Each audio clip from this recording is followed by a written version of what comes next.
Greetings and happy Saturday. Happy Saturday to one and to all.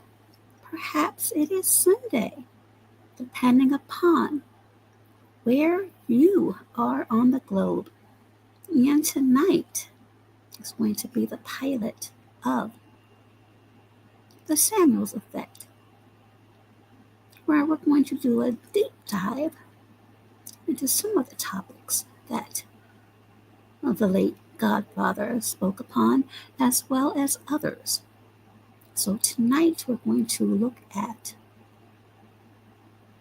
Black men, or men period, and the child support system. Before I begin, I'm going to put up the Fair Use Act disclaimer because there will be a couple of videos that I want to go over. And the link is there if anyone has anything they would like to add. I am not bashing men nor women. This is a conversation. So, without further delay, welcome. And hopefully you'll enjoy this broadcast.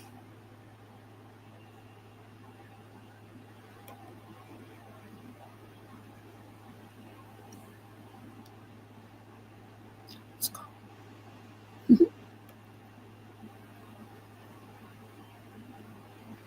First, I'm going to attempt to share my screen.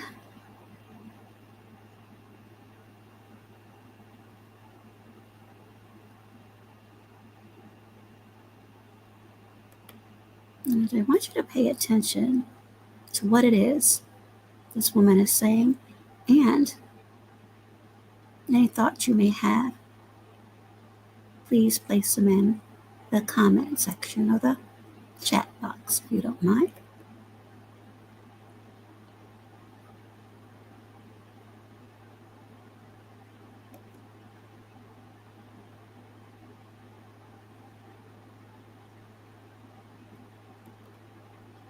And I'm hoping that this will share.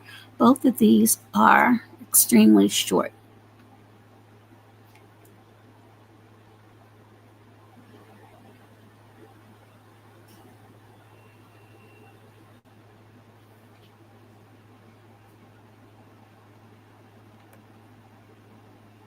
The multiple baby daddy scenario where these men are going around creating all these kids. Again, we're talking about a good 15% who are really fueling the conversation, around 54% single childless. That right there is a majority of men. And we have about 30% of Black men who are married. When we're talking about the multiple baby daddy scenario where these men are going around creating all these kids. Again, we're talking about a good 15% who are really fueling the conversation, around 54% single childless. That right there is a majority of men. And we have about 30% of Black men who are married. When we're talking about the multiple baby daddy scenario where these men are going around creating all these kids. Again, we're talking about a good 15% who are really fueling the conversation, around 54% single childless. That right there is a majority of men. And we have about 30% of Black men who are married. When we're talking about the multiple baby daddy scenario where these men are going around creating all these kids. Again, we're talking about a good 15% who are really fueling the conversation, around 54% single childless. That right there is a majority of men. And we have about 30.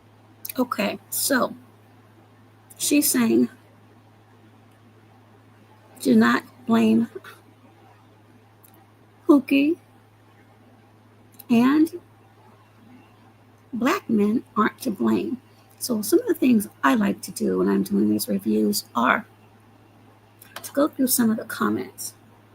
So, first one, and granted, it's 2 years ago. Many of them know the Pookies already have multiple babies, and they feel they can change him with their eggs. Then we all get blamed for the choices grown women make. Next, I don't think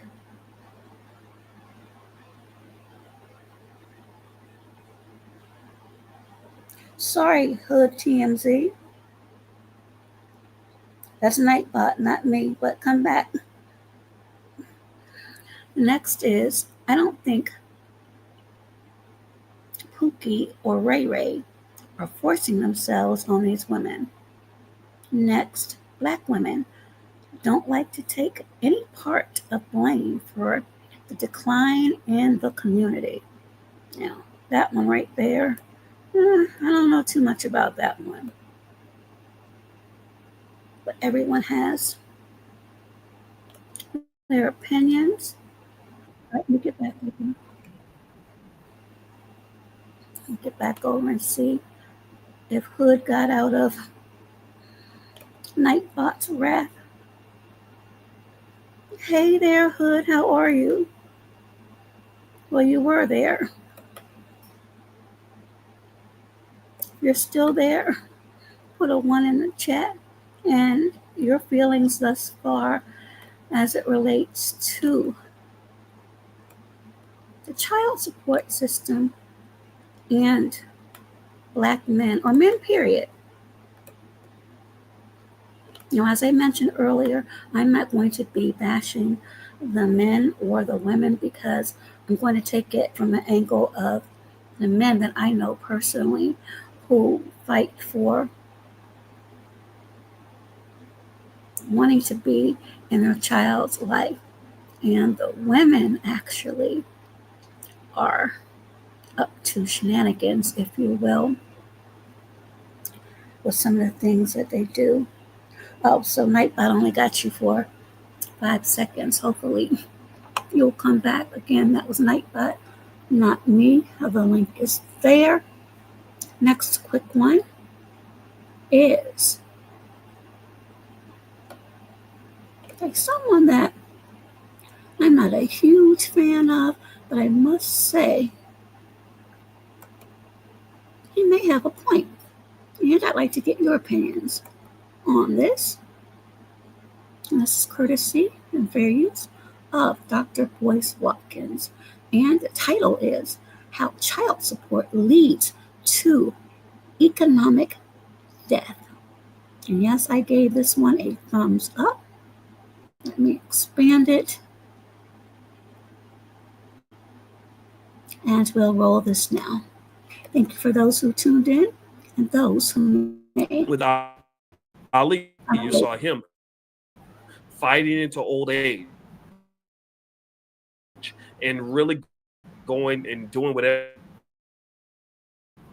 he had to do to get another dollar so he could deal about things like simping and these other words and stuff like that. And one of the things that's interesting to me is, unfortunately, again, if you were to use a word like simp as it say a guy who lets women just sort of drain him, right, of everything that's valuable in his life, well, sometimes the guy who's calling every other man a simp might actually be a simp himself. The guy who is saying, look, you're a simp because you got married, could be the guy who's going to be simping in court because he's going to be sitting there trying to figure out how to pay all these babies' mamas off who are ruthless when it comes to getting their money. Give me a yes if you've ever dealt with the agony of dealing with child support court. Child support court is not a game. Child support court will drain you of everything. Child support court will kick you all up in your entire ass and leave you to the point where you are just broke, busted, disgusted, angry, sick, mad, whatever. You're going to be mad at God for giving you a penis because you're going to find out the hard way, brother, that is not something to be played with. So Jason Caffey is a guy who, again, this is what I'm talking about. There's something in economics they refer to as the winner's curse. The winner's curse is where you think you won, but really you lost. The winner's curse is where you think you won, but you really lost. What does that mean? Well, I'm Jason Caffey. I'm 28 years old. I'm playing for the Chicago Bulls. I'm playing right next to Michael Jordan. As I'm dunking basketballs, I'm coming out of the games. All the girls are staring me down. All the ladies want to get with me. I'm doing twosomes, threesomes, foursomes. I can sleep with any girl that I see. Next thing you know, I'm now 35, 40 years old. I can't play basketball anymore, so I can't make that same income. But yet at the same time, I have created this trail of tears from all of the interactions I've had with the ladies. So now I've got 10 kids with 8 women and a ton of bills to go with that. And yet I have very little empathy or sympathy from any of these individuals about what my financial situation looks like now.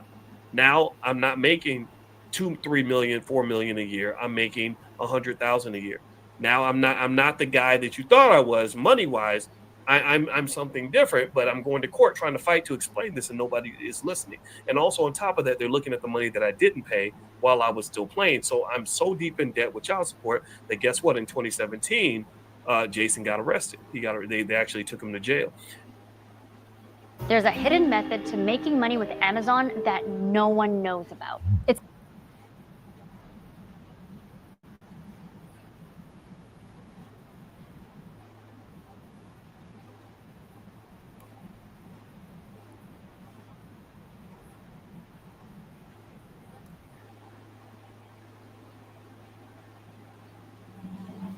Okay. So you saw two perspectives, one from the young lady who spoke on Pookie's and Ray Ray's, and then from Dr. Boyce Watkins. And for those of you that might be here in the bushes or that may come in, your thoughts so far. And I'm going to ask a question. As a matter of fact, I'm going to try to put it in a poll. And the question is, should a man put himself on child support? So let me attempt to do that.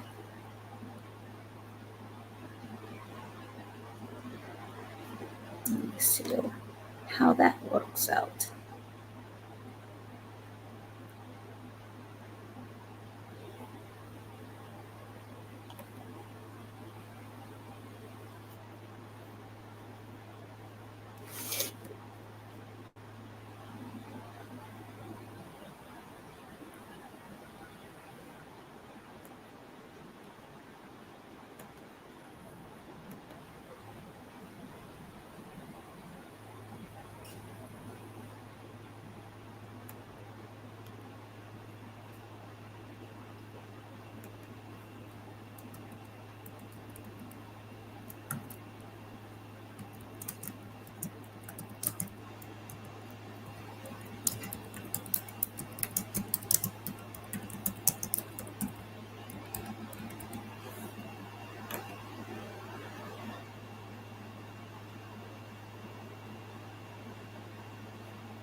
Okay.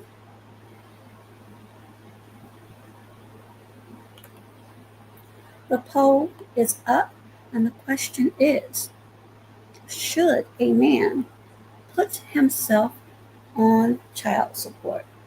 And I'd be very interested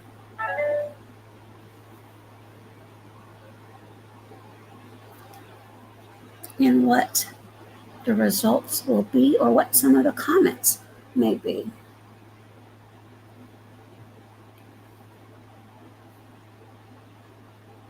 Surprisingly, according to many sources, and as always, I implore you to always conduct your thorough research. But surprisingly, as I mentioned, some of the reports say, in fact, they should. And I'll just read just a little bit for you.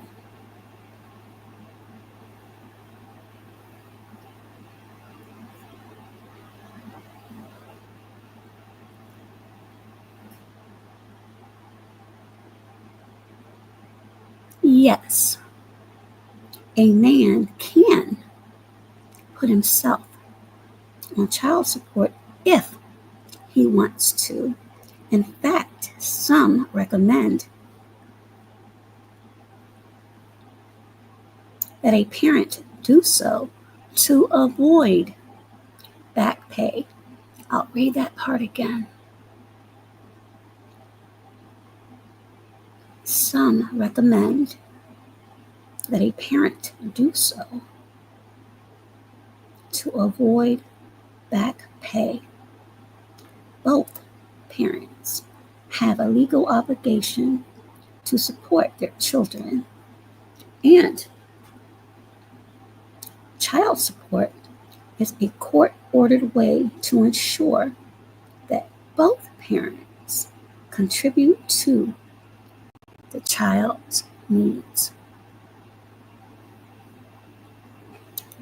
Some of the reasons that a man might consider putting himself on child support includes he doesn't think that his relationship with the other parent will remain good.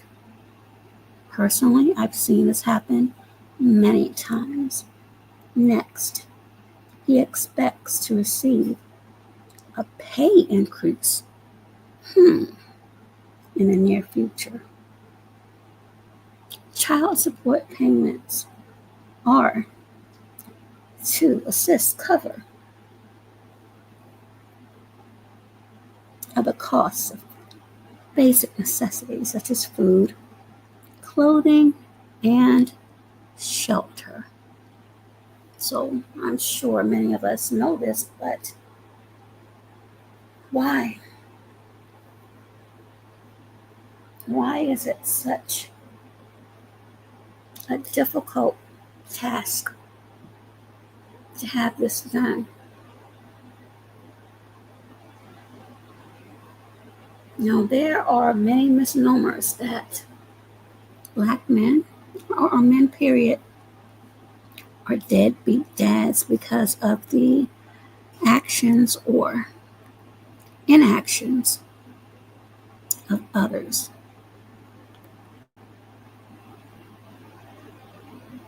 What others am I speaking of?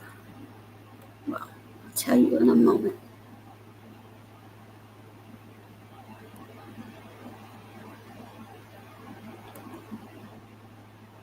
Those that have multiple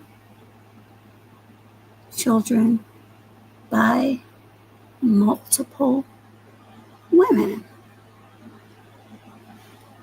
And we've seen that in athletes, celebrities, musicians.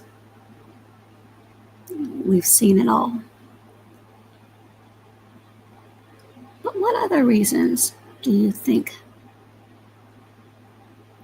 that there is a disparity when it comes to the Black man or men and the child support system? Again, the link is there for anyone who would like to add to the conversation or provide your comments. I provided a few other reasons, but as I mentioned, not all men, especially a lot of the Black men that I know personally, are trying to skip out of their child's life. In fact, they want to be a part of their child's life. And unfortunately, some of the mothers, and this is a true story, there are some women, and I really don't like to use the colloquialism baby mama, but some of the children's mothers get a little bit uptight when their ex or exes move on. I'm going to repeat that. Some women, the mother or mothers of these children, get upset when they know that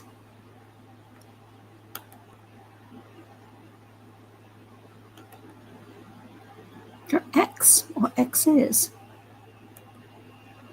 have moved on.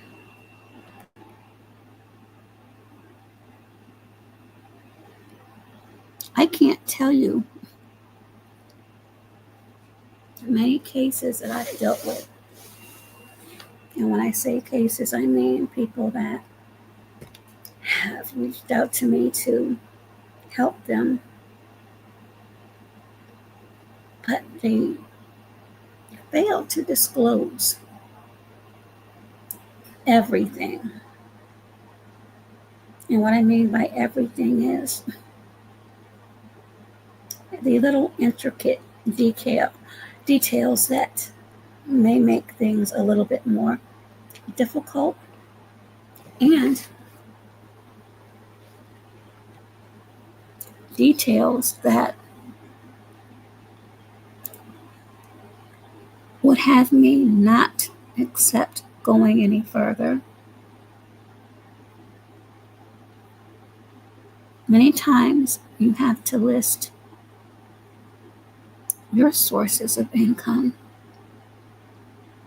There are many women who do hair on the side. They do nails on the side. They may cater on the side and get paid under the table. One of my clients did exactly that, and she never put that on her documentation, but she shared it with me. And I asked her, I said, did you realize you need to report that income, whether it's under the table or not? Because now you've already told me this, and I know that, so I can't, in good faith, serve this paper. Now, the reason this particular client was upset was her ex moved on.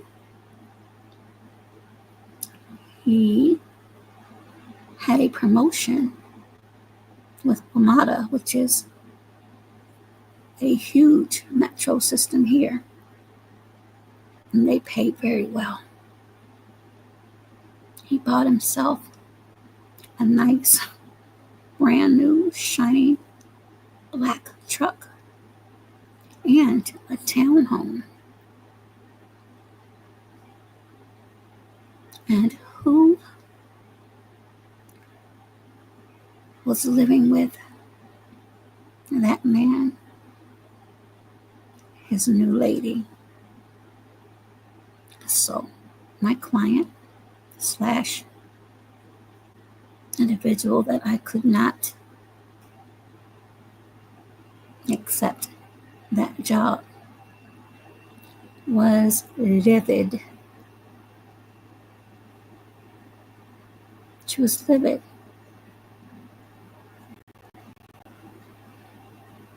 Many times people think that it's only the men who say or feel that, well, if I can't have you, then no one else can.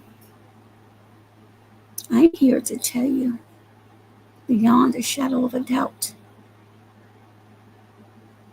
there are some women that feel the exact same way. And when they say that court systems, especially the magistrates, don't really want to listen to what it is that the men have to say, the ones that I've actually sat on,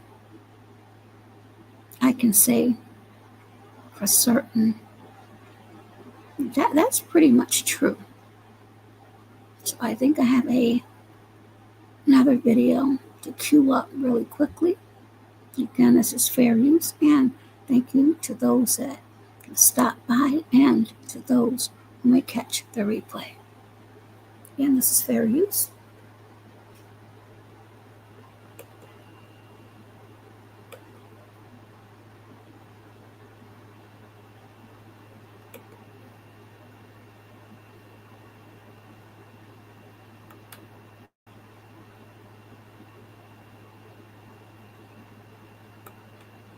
From paying for certain items like gas, rent, and adult clothing. And liquor. And liquor. Ruh-roh, Scraggy. You know what's funny? I was sitting on the couch playing this clip and my wife overheard it. And she was like, so what are those women going to do when their kid gets older and starts wearing adult sizes? To which I said, I don't know. Struggle. Black men can finally stop crying about child support. You're the least earning, the least educated, the least monetizable, the least business owning group of men on the face of the planet, yet y'all cry about child support. You cry that black women in the court system are abusing you. Well, guess what? It looks like the white man finally came out to your aid since you couldn't help yourself. What are black women going to do? The same thing they've been doing for the past 500 years, dealing with y'all dusties. They're going to continue to divest and leave you alone, and you're going to struggle. The child. Okay, so let us look at some of these comments.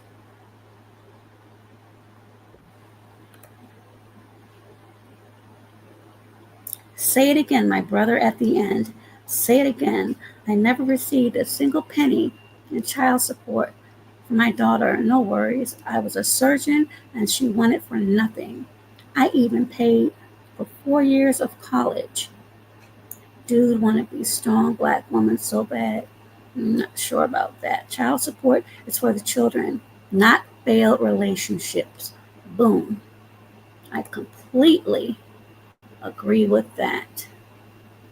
Let me get back.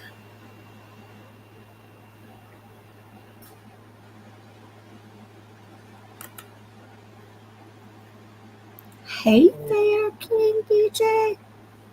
How you doing tonight? How are you?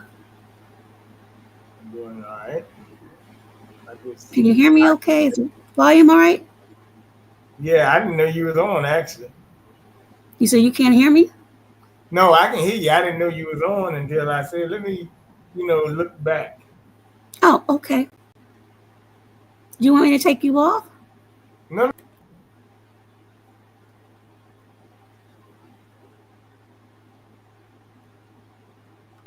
But I didn't know you were actually on yet. And then I just said, let me just go check and see what time you coming on. You said it would be before 11. Yeah. Yeah, I decided to go a little bit, a lot earlier because I was a little tired and said, if I don't do this now, then I probably won't. So how much of that were you able to see, or do you need me to run any of those black? The last 3 minutes. The last one? Okay, the last hold 3 on. minutes. All right, hold on. Let's see. There we go.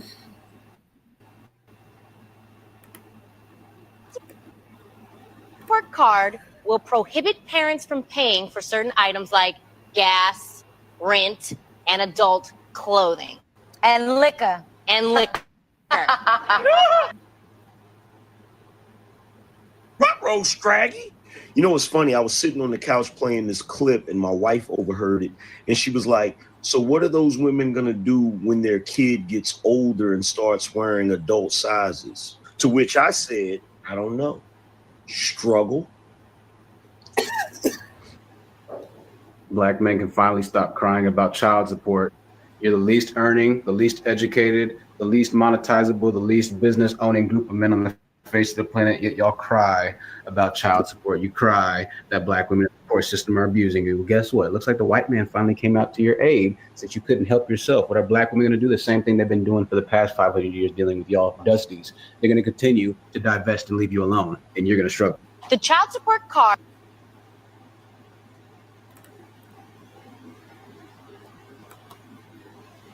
Okay, I'm back. Your thought on that? Well, I mean, it's kind of weird because when I look at child support, I really don't think a government agency should be in the way, right? So this should be determined by adults because the child support system, to me, sounds like a loan anyway when I look at it, because it develops interest and it's really not in the best case of either parent. I think the parents should be able to determine this on their own. So I've always looked at child support in that way.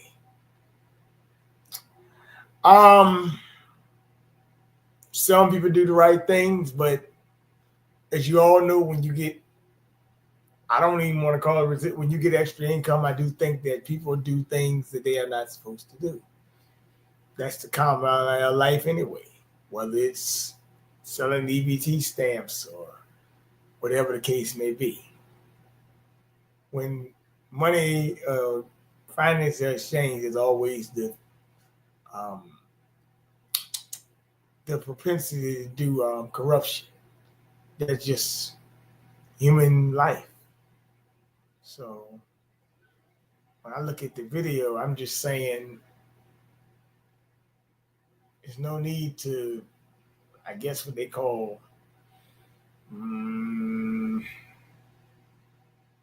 dignify or sanctify or even get on people so much, because these are the conditions of the society. And until these issues are fixed, you're going to always have the same problems. That's how I look at it on that one.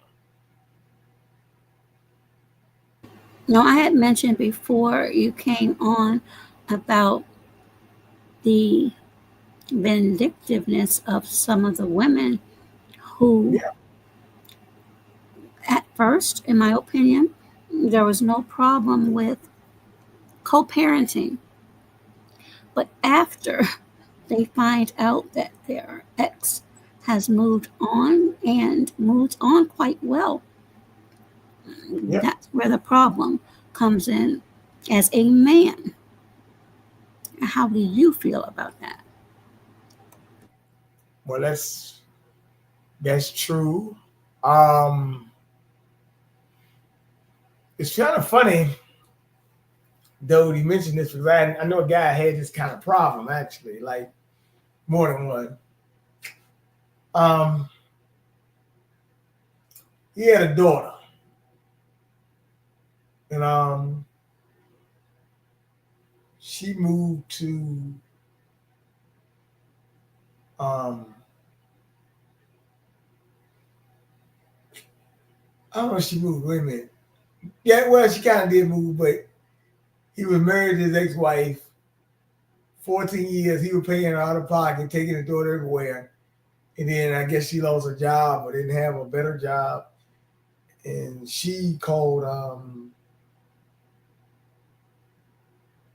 she went to the courts and they put him on child support. And he was like, well, the daughter 14 years old now. And the judge said, he said, I've been doing everything my daughter, I've been doing it the whole time. You know, I get her all the time. Judge said, ain't nothing but a loan, buddy. You got to pay now, and you got to pay years of back pay that you didn't pay before. So for even child 14, he ended up having to pay child support for as long as that girl was in college and as long as for the majority of that. And he said that, you know, he was very shocked his ex-wife did that to him after 14 years. And there was no problem at first. So these things happen all the time.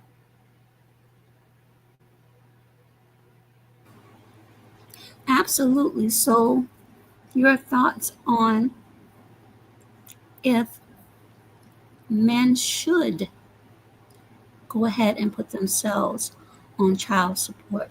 If you agree, why? And if you disagree, why? I mean, I can see maybe an athlete or somebody like that doing that. But like I said, I look at child support as a loan, and I think two reasonable adults should be able to come to that conclusion without governmental or legal approval, because the child support system is also a way that, I'm talking about black men here, a lot of black men were locked up during the 90s under Bill Clinton and stuff, because in other administrations, because they used the child support, and if you didn't pay your child support, they could send you to prison. So no, I do not agree. I do not, as a whole, or even suggest child support putting yourself on there, because if you cannot pay, you can suffer the consequences. That needs to be abolished.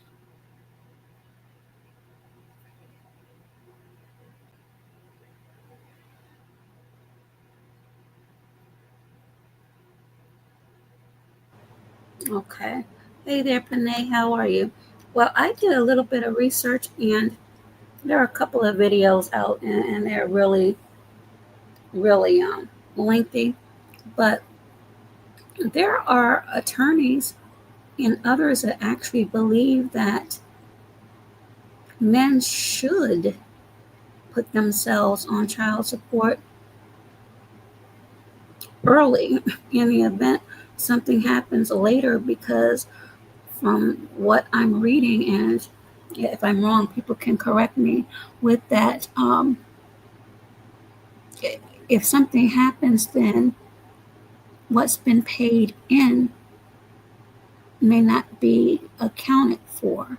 Are you familiar with that? You talk about that with the attorneys saying that? Yes. I mean, there have been people recommending that men go ahead and put themselves on child support. I've skimmed through it before. I'm sorry? I've skimmed through it and heard it through the grapevine before, but I mean, I just think that can be a risk too. But I've heard it before plenty of times. I've actually had men tell me they've done it before. I actually come think about it.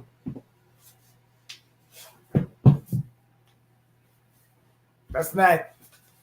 I understand the sentiment. I understand why they do it. I just think it's kind of risky.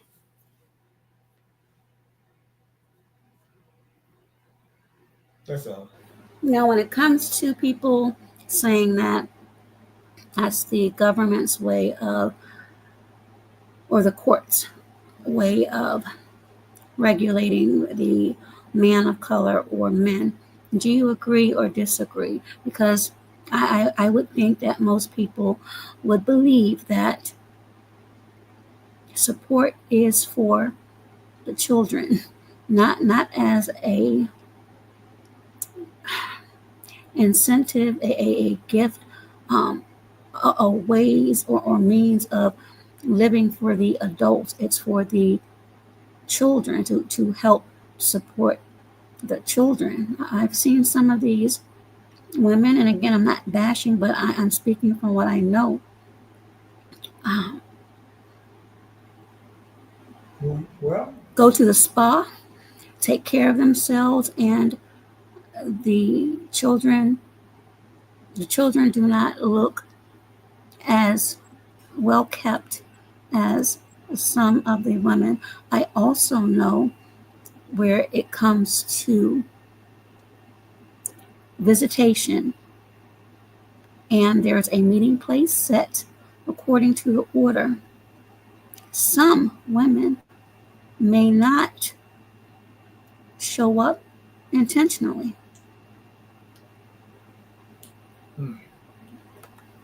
I've heard that too.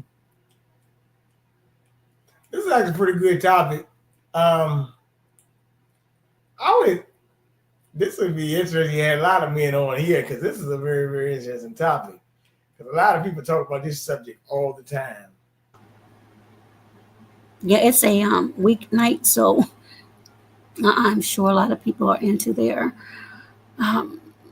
forms of entertainment.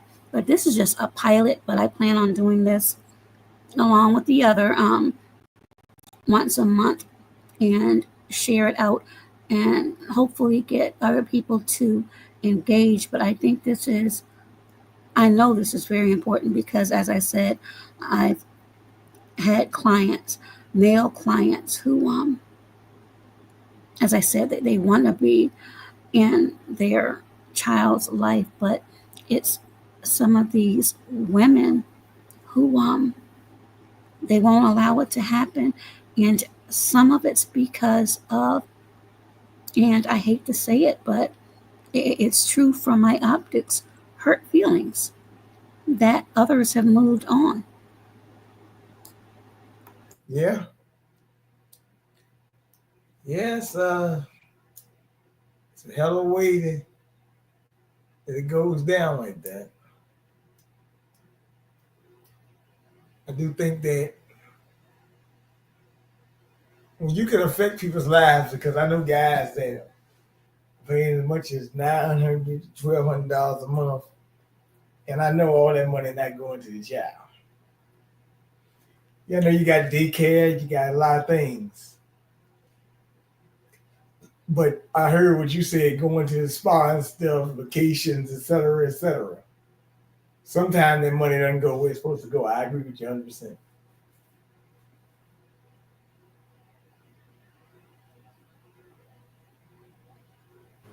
So again, according to some of the rules or orders rather from the courts, do you think it's possible if you remove the, and I don't know how easy that's to do, if you remove the emotion out, is this something that really should be handled in-house? And when I say in-house, I mean between the parents without having to go through the court system. And when it's to the point where it's going to the court system, is it because of being vindictive, or all other measures have been taken, but it's impossible to come to an amicable solution? I still think it should be resolved between people.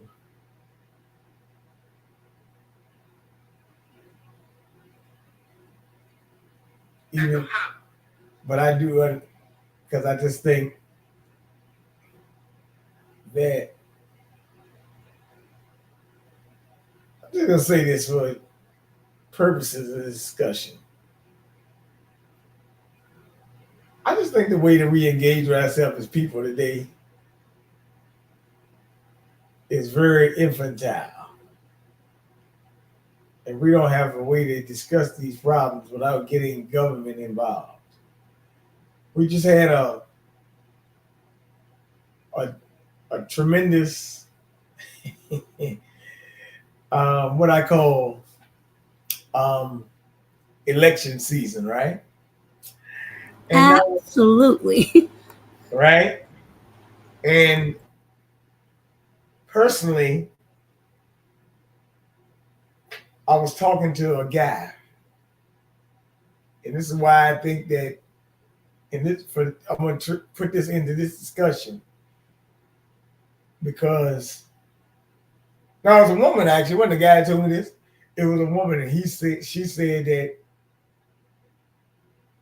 Black men should get their sons away from their mothers right now that are overly emotional over the fact of Donald Trump winning the 2024 election. And I asked her, why would you say that? Because she was looking at videos of women crashing out. You got women talking about jumping over bridges, committing suicide. I don't want to go back into slavery. I'm going on sex strikes. I don't want to deal with men right now. I'm only date women. I'm tired of you Black men, et cetera, et cetera. This type of nonsense, right? Over that, right? Now, all this crashing out for somebody that you knew wasn't going to win. Most likely, I don't know who you think he did. She did. A woman who doesn't even identify with you in another thing.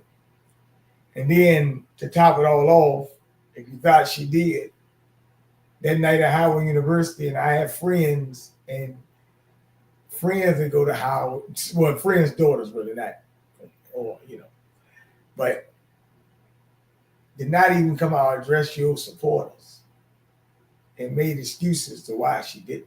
Not her, people did.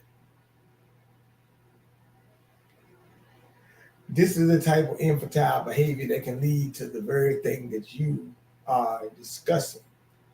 So I just don't think that people will be able to take emotion out of anything today, because emotion today is what drives people's decisions. Unfortunately, I mean, people's minds are gone. We are really living in a zombie apocalypse, right? So we have to really discuss the issues. So when you bring up the child support issue, you really can't bring up that issue if you don't take away people's emotion. And everything today is driven by emotion. It's not driven in reality. It's not driven in logic. And it's damn sure not driven in fact. As a matter of fact, you got Chaq on. Chaq me and him talk about child support all the time. And I'm glad that he got the link, because he can talk about child support, because I'm pretty sure he doesn't agree with it either. Welcome, Chaq. How are you? Happy Saturday. Hey, Shay, can you hear me? You have some echo in the background, Chaq. Oh yeah, I'm out and about, man. The children, when you talking about child support, they giving me some dad support tonight for my birthday, so they take me out on my birthday. They were turning the child support back to me. You are a mess, Chaq. So your thoughts on what I said, and as I mentioned earlier, I am not bashing the men or the women, but I am going from a different angle tonight, in that I know for a fact that there are men out there who want to be a part of their children's lives, but because some of the men that have moved on, they have received promotions in their jobs. As I mentioned earlier, they have nice cars now, they have homes now, they have a new woman in their life.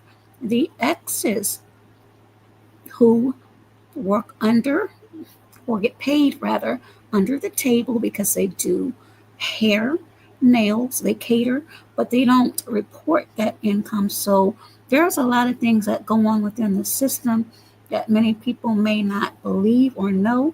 I know it to be true because I've had clients, but your thoughts on it. Do you think that the system, and I need to be very careful with my words, villainizes men of color, or men period, because I've had clients that were not men of color who also seek to have custody of their children because the mothers aren't doing what they should be doing, or they've decided to move on with men who don't work and they're involved in, I'll just say, recreational behaviors. And I'll put my mic on mute, but be passionate, but be careful with the passion, if you understand what I mean. That's funny. I don't know if Chaq can. I think Chaq can. I know you can do it, Chaq. Yeah, I'm here. I'm gonna say the child support system as it stands needs to be overhauled, because it was not constructed. Well, maybe it was constructed, but the way it goes over the last 30, 40 years, it don't necessarily it caused a lot of divide between the mother and father in certain ways, especially when it comes to divorce. We need to have a conversation about the divorce and child support attached to the divorce and stuff like that, because a lot of fathers end up on the party that they stick. And also, when you go into court and fight the custody battle, you pretty much almost got to prove that the opposite parent is pretty much, what's for lack of better words, are not the better option for the child. And that caused a lot of divide and split, man. So this child support system, it needs to be overhauled, I would say. A good history fact, and you all can fact check this, but this just came into inception in 1975. So, for all intents and purposes, that's not that long ago. I was born in 68. And don't better not call me old, call me seasoned. But that really wasn't that far away. So, your thoughts on that? BJ and I'm sorry, King BJ and Shaq. Stop laughing, BJ. Well, it seems like a lot of these things got put out around the 70s. So, yeah, that's how it works. Unfortunately. I look at it like this. I can't remember who was in office. Was it Nixon? I think it was Nixon had just resigned. Who was in office at that time? Oh, I think it was Gerald Ford. Might have been Gerald Ford. And then Jimmy Carter came in. But it got expanded under Clinton and stuff like that. Like he said, it needed to be overhauled. I look at it like, I told you already, two parents, but you're saying the fact isn't that long. Well, guess what? That means that we've had 2 to 3 generations that have been having to deal with this since 1975. So, and after you've had that many generations, that it's almost like a normal thing. It becomes ingrained in the culture. So, but the fact that you said in 1975, how many years is that?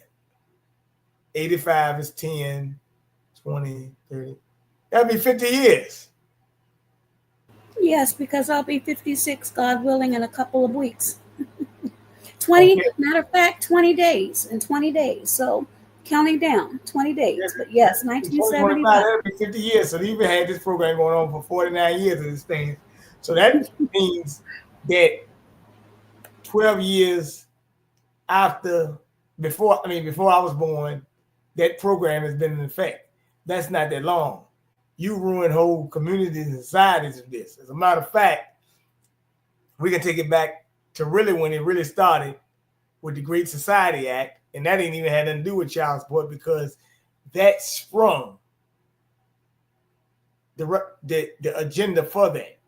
Because the Great Society Act told women to marry the government, and they had, the stories about the welfare workers coming to your home, checking to see your man in your house, things like that. And it's funny that you just said agenda. I'm going to let you go ahead and complete your thought, and then I'm going to bounce something off of you, and then Shaq, and get your perspectives on that. Shaq, I'm sure, is enjoying himself. Thank you so much for taking time to come up on and engage in this, what I think is a provocative topic. So, one thing about him, I'd say I knew he has children. He's been through the process, so he knows a lot more of it from the inside, and I read about it on the outside. That's why I sent him thing to come on. Now look, check this out. Yes, and also in that Monahan report, things like that. They knew this would ruin society. As a matter of fact, speaking of now, the women we're talking about with this thing with, Trump getting in office, don't call us when you get your tails whipped and stuff like that.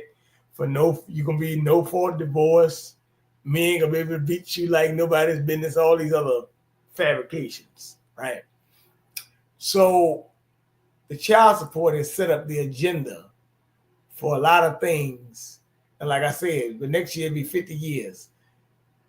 You got my great aunt is 96 or 97 years old. I got another aunt that's 86. Great aunt is 86. So you got people that's living, and my dad is 86. So you got people that's living that long. So this is not nothing new. I mean, like people have been living since the 1930s. That means they were 40 years into this program before it even got started. You ruined generations with this stuff that you've been passing. Now that's interesting that you say that. So I'm going to read something to you, and to those that are listening, I see the eyeballs, but while you're here, hit the like button if you don't mind. The link is there if anyone has anything they'd like to add. I'm I'm going to read something really quickly. Fact or fiction? Hey there, member twin. How are you? Good morning to you, but it's good evening here. The child support system in the United States has historically been used to target Black men with economic and carceral punishment, and it can have a disproportionate impact on Black fathers. Truth or false, or a combination of the two? Hey, Chaq, you want to answer that? If you still around. Not bad. Repeat it one more time. You said the child support system has what now? Destroyed the Black family? No, I'll read it again. And I wanted to know if you think this is fact or fiction. The child support system in the United States has historically been used to target Black men with economic and carceral punishment, and it can have a disproportionate impact on Black fathers. Fact or fiction? Fact. I'm gonna tell you why fact. The simple fact that you can lose your license. This stuff can get on child support. If you got a child support order, it depends on what state it is. It depends on what the severity and how much you owe. If you delinquent like 6 months, up to 6 months to a year or something, they can actually, you can be jailed. You can lose your license. It actually goes on your credit, and I think it's hard for it to come off your credit. So, say for instance, you have a child support order, right?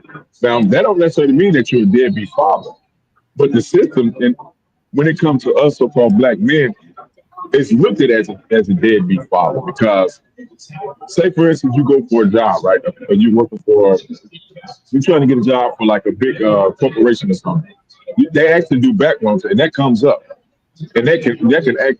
You cannot get a passport. That's number one. You got a child support order. Now I don't know if it's paid up in full. Real quick. That statement again, I'm saying that it was fact or fiction, but is that true? Men in general, they said Black men, but what about the people that are not of color that are going through the same things? That's why I'm saying it's fact or fiction. They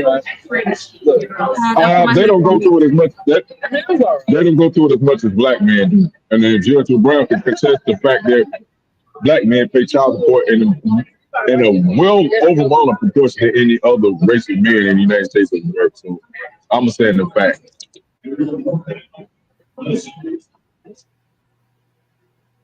All right, let me go on this one. I got it. Oh, okay. All right, King BJ. Welcome, Joy. Thank you so much, member Joy. I'm sorry, King BJ. Go ahead. So look, I'm gonna say this. I do think that from my experience dealing with people and reading up on this stuff, Chaq is right about that. But like I said, it's ingrained in the culture. Like, you have women that actually plan to not, they'll be pregnant 7 months in, dating another guy. They're not with the father anymore. And as soon as the baby comes out, they're ready for child support. So it's like I said, it's ingrained in the culture. If the guy doesn't agree with you, put him on child support, right? If they break up, put him on child support. It's almost like a safe valve, I mean, you gotta think about it. They've been trained to get child support with food stamps, Section 8. That's just how that's the underlying agenda now that has been ingrained in the culture. Like I said, from the Great Society Act, unfortunately. And you got all these subsidized programs. This is how you destroy men, women, children. families. As a matter of fact, some of these children have never even, unfortunately, met their father, have very little interaction. So, to me, child support has caused the, I want to say not only corruption, but the downfall of family and cause family separations. Okay, Mr. Chaq said earlier that the child support system needs to be overhauled. My question is, if that's the case, how can you do that? And secondly, there are reports, and again, do your own independent, thorough, meticulous research on this, because statistics change. Some of the numbers may not be correct. Actually, Judge Joe Brown, who was on my platform, and I saw him on a couple of others before I went live, I was doing my research, said that Black fathers actually pay more than other groups into child support. But there are other sources say that some of the orders are set to the point where, quote unquote, poor men of color are unable to meet what is set. Do you agree or disagree with that? I'm not gonna say. I know one of my buddies. He wasn't working, and they still told him to pay $65 a week. I mean, a month or something like that. And wait a minute, King BJ. You said he was not working. He wasn't making any income, but he still had to pay. They told him you got to pay $65. I don't know if it was a week or a month, but I know that they told him he had to get a job in 30 days or he was going to jail. So he had to find employment in 30 days, whether that was temp work or whatever, but he had to pay that child support. So they also would give people ultimatums of whether they go to get a job in 30 days. And this, matter of fact, this was going on when Obama was in office. So this was like in 2013 or 14. And when you were dealing with a stagnant economy at the time. So, yeah. I mean. Bernard, why is Kanye West paying child support? Why is Kanye West paying child support? Little Kim said she That's a true question. Why? What did Kanye West She's rich. She has rich kids. She's making millions. They only got 3 kids. How much money do kids need? Yeah, that's the question. The oldest is Luke, though. Yeah. That man take care of those kids, her and them kids, bro. Why is he paying child support in the book? Why he gotta pay child support? When all these kids got his last name, they benefit from his last name, and they're beneficiaries. They got companies with them set up in their name where they're beneficiaries, bro. Why is he paying child support to who? To what? He the father. He's always been the breadwinner. Even though she made her own, he's been the breadwinner for those kids, man, too, and their family. It's nonsense for him to have to be on some type of paperwork of paying child support. That's nonsense. You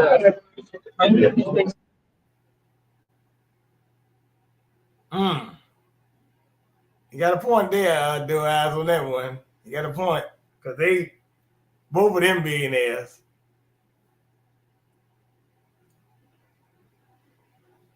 I agree with that.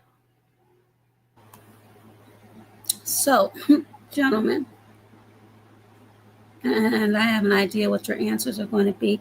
Again, welcome all of the members. Members, you can go ahead and drop your links if you like. Thank you, Joy. Thank you, Twin. everyone that's come in. I appreciate you all. It's a very, very important topic, very interesting topic. So, King BJ and Mr. Chaq, do you believe, and these are just your opinions, that some women, not all, but some women use the child support system to get back at the father or fathers of the children? And those that do that, are they really thinking about the children, or are they being just selfish and in their feelings? Because unbeknownst to a lot of people, they think that because children are young, they don't understand, they don't have feelings. I disagree. Now, if I'm wrong, or if other people want to challenge me on that, I welcome that. I don't have a problem with that. But from my perspective, I think some children at a very young age can feel when something isn't quite right between mommy and daddy, or the dynamic of a household. King BJ, you can go first, and then Shaq, you can follow up if you'd like. And thank you, gentlemen, both of you. You asked me, do I think it's vindictive, huh? Or do you want me not to ask that question, or when we ask something different? No, you're fine. Okay. So you asked me, do I think it's vindictive what they're doing, basically? Some of the women, not all, because there are some men that actually, they too will get paid under the table. I know a couple of people that have they have their own towing trucks, and I don't know if you know about that business or not, but Yep. they get paid, and some of them get paid under the table very well, but they hide that, so it goes both ways. Oh, I know about it. As a matter of fact, I had a guy I know that, he used to work all them jobs to do that. What do you call it? So yeah, that happens all the time. That's nothing new. I mean, hey. However, I don't know if he's filling out a 1099 or writing down as a self-contractor, because if anything that he write down and files, they're gonna take it out anyway.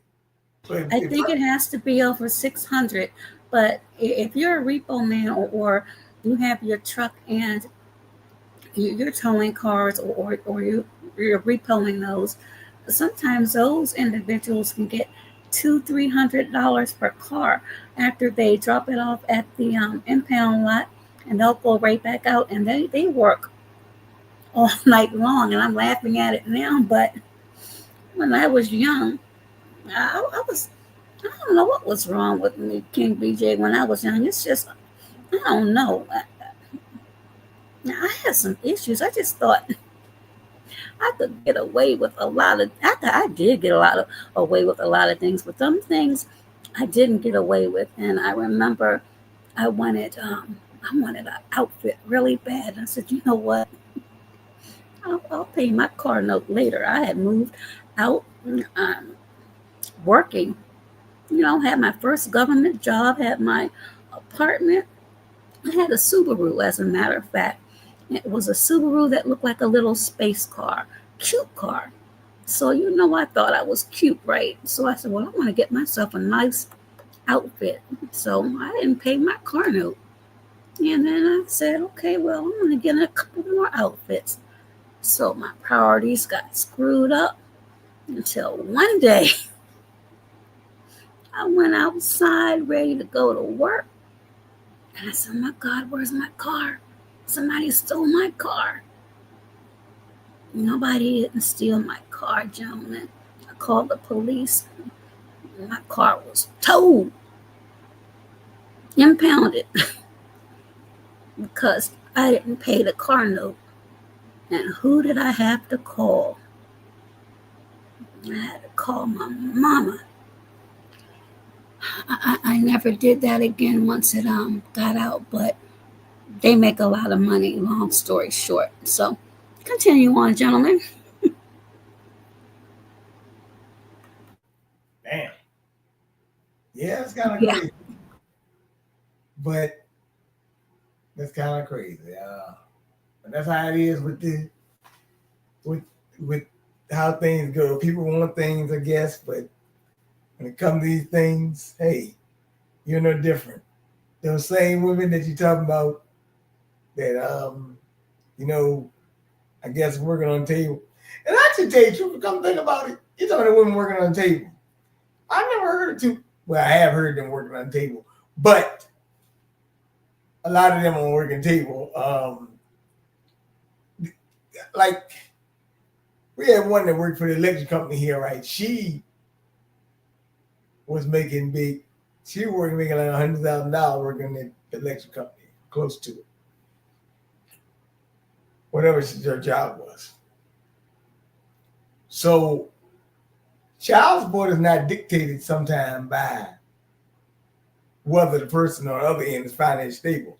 This woman was making maybe more than this guy, and she still was getting about $600 to $700 a month. So I don't think it's been dictated by that. It's just dictated by how much I think these courts want you to pay, because it has nothing to do with financial status on one end or the other. That's how I look at it. So when you're talking about the repo man and all that, I understand why those guys do under the table stuff. Because, if not, they can be taxed to heavy price. So are you saying that, well, you're saying that you understand why, but you're not saying that you agree with hiding from the court. And I don't agree with the women hiding from the court. I don't agree with either one. Understanding why they may do that, that's different, but agreeing with it, no, I can't. I personally can't. I just don't, well, like I said, I just don't think it should be a court thing in all, but the crazy part, like I said, even if you're hiding, the minute you file something, they take it out of your taxes anyway. If it's enough accounted for, so it doesn't even matter. And honestly, they still can get you by hook or crook. Okay, I have a stat for you. And this was reported January 4th, 2024. So if we were doing case law, this is what they would consider shepherdizing, looking for something that's a little bit more recent. Your thoughts on this? Non-Hispanic, Black, non-custodial parents owe the highest level of child support orders compared to non-Hispanic, white, non-custodial parents, partly due to the higher proportion of non-Hispanic Black parents who have children with, and here's the operative word, multiple partners. Your thoughts on that? Chaq, if you want to, you can go first. If not, you knew I had one in the chamber, right? That is wild. Hold on. Repeat that one more time. You said you give us numbers from. No worries. Repeat that one more time. Okay. January 4th, 2024. Non-Hispanic, Black, non-custodial parents owe the highest level of child support orders compared to non-Hispanic, white, non-custodial parents, partly due to the higher proportion of non-Hispanic Black parents who have children with multiple partners. So the focus of that is basically you're having relations with multiple people. So is that a form, in your perspective, of punishment as it relates to how the orders are set to try to deter you from such activities, or I'm just going to let you gentlemen have the floor and have fun with that one. Have at it.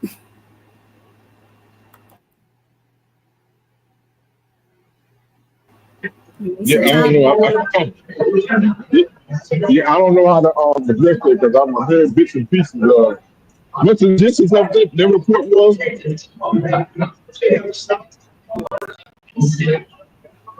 So basically, in a grand scheme of things, it seems as though there's a focus on or a concentration on those that have multiple partners.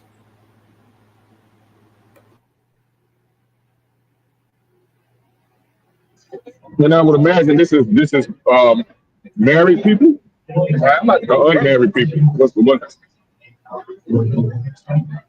Just said It just said parents. It didn't say whether they were married or not. Hey there, Garcia, how are you? And what's the source of this particular study?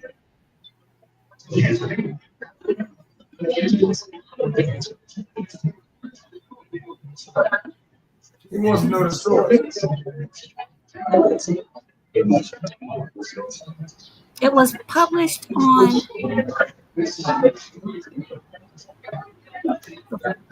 2024. Hold on, let me get the exact source. Because sometimes we got to be careful, man, because a lot of the propaganda gets pushed out there in the media. I agree. I agree, definitely. That's why I said you have to check different sources. So it was 2024. So give me a moment. Let's just play devil's advocate.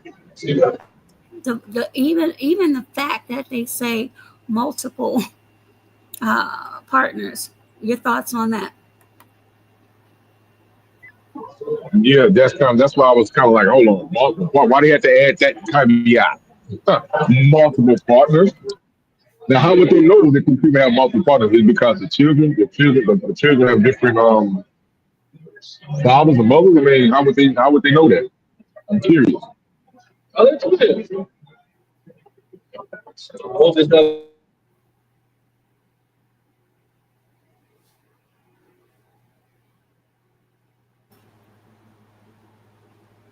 Non-custodial. Hold on. I believe it is. Oh, that's 48 pages. But this came from the Institute for Research on Poverty, Racial and Ethnic Disproportionality, and Disparity in Child Support, a scoping review. So this was published on October 2023. However, it was revised January 2024. And I may have to do a part 2 on this, and hopefully some other gentlemen will come up because this is very important. But there are a lot of cases cited here. But yes, the basis was multiple partners of non-custodial, non-Hispanic Black parents with multiple partners. And Chaq kind of nailed it on the head. Why was that language put in there? So, King BJ, your thoughts? Why would that language be put in there? Just to have you get mad. just to give you, it's propaganda at its finest, for one thing.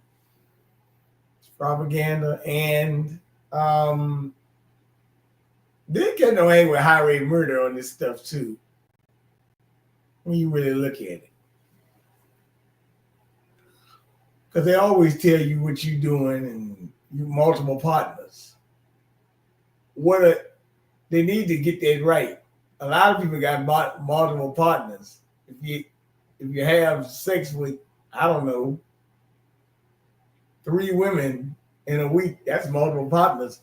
They should say multiple partners with children, if that's the case. Well, if I may interject really quickly, as a woman, the way I read that or the way I received it was, thank you so much, Member Twin, for still being here. It's putting a quote unquote label, if you will, that perhaps from some optics that people of color, and that covers a wide umbrella, let me just say that, may be promiscuous. That's how I received it. That's exactly how I looked at it. I expected the two of you to, because you're men and I'm a woman. I might have a raspy voice, but I promise you, I'm a woman. 100%. Hey there, Goten. Okay, so your thoughts on that. That's how I received it as. But if you think about, well, never mind. I'm not even going to say that because some people may be offended. But say it. What you about to say, you better say it. Shaq, why are you going to put me in the middle of that? Okay, I'm going to be careful with it.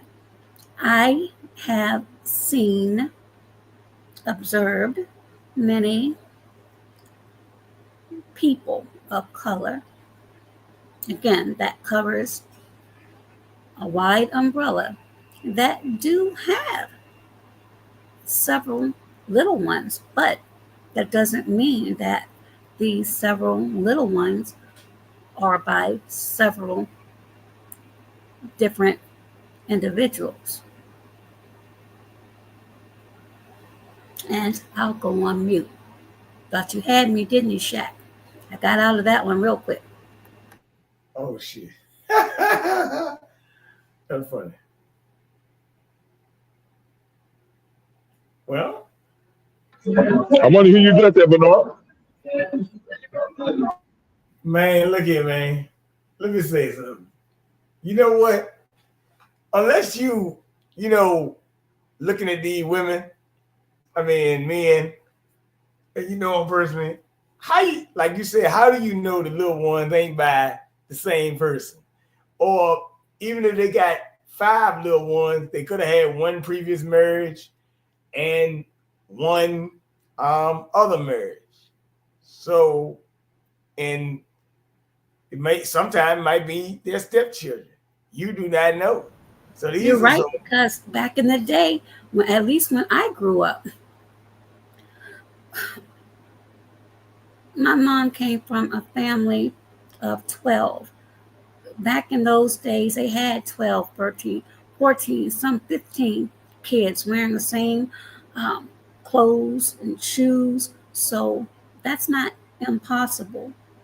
And I wasn't there, but I don't think there were other, or I don't think there were multiple people involved. So again, yes, I question the language. Well, let me say something. Baby, what year was it? Didn't they say the baby boomers were the generation that had the most children, like of these big families at one time? Didn't they say that? Say that again, King BJ. They said that the baby boomers were the generation that had the most children at one time and stuff like that, remember?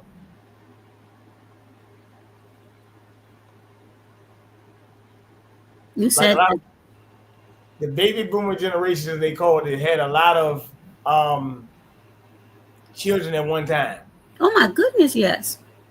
Right? So my great aunt was one of 9. Now, believe it or not, I'm one of 3.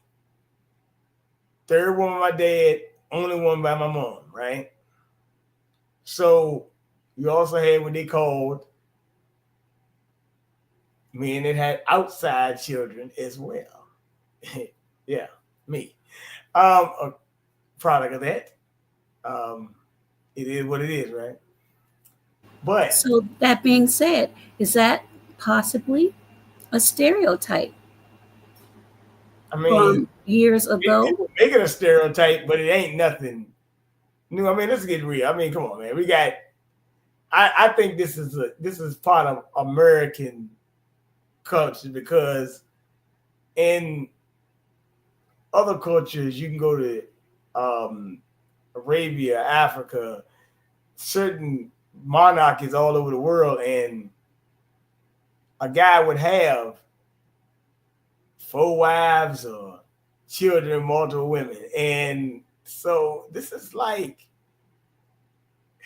it's kind of like, it's an American thing. I don't think this is not a worldwide phenomenon. Because some people ain't saying about none of this. I'm just being real. So it depends on how you look at it. What's the source? And who's writing the statistics, for one thing. That's how I look at it. But it should I don't look at this. I look at the stereotype, but who's making the stereotype?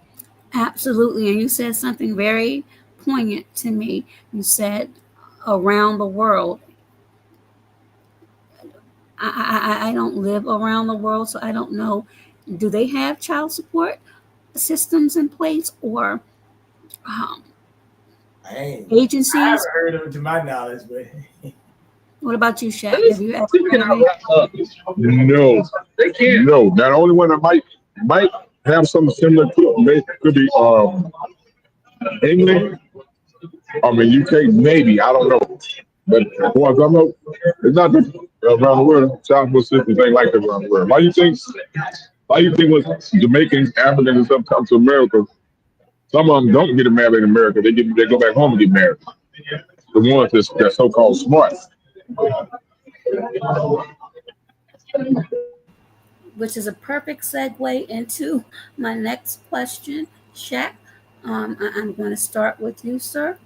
So, if there's so much negativity and so much heartache that's attached to this child support system as we see it, why risk having to go through it and not just either protect yourself or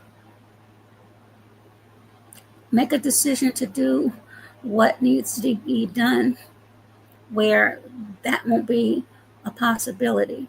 Your thoughts on that, and then King BJ. And gentlemen both, thank you so much. I think that is a mature conscious decision that people make, men and women make with each other. But as we know, relationships don't always work out how they start. So we will have to work on it as people in general on how to co-parent when it comes to that situation. So we don't, like you say, end up. But we got to always use the state and the courts to be our fathers. So that's pretty much what it is. The state/court is acting as a surrogate father.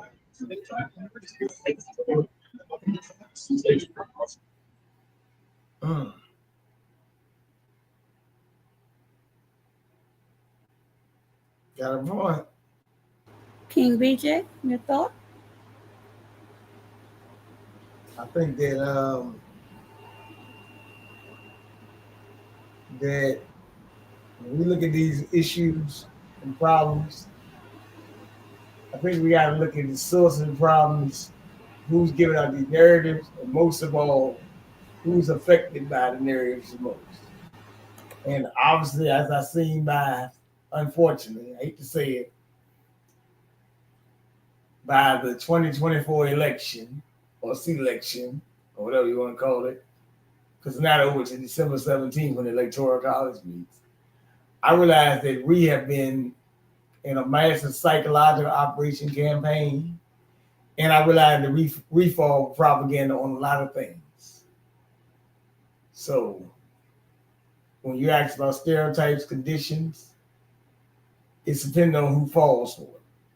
And if you fall for the propaganda, you start to become that. You become a product of your own creation, is how I look at it.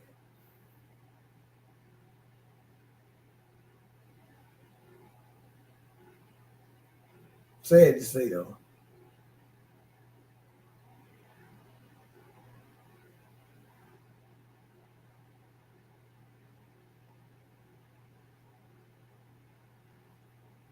Did I hear me?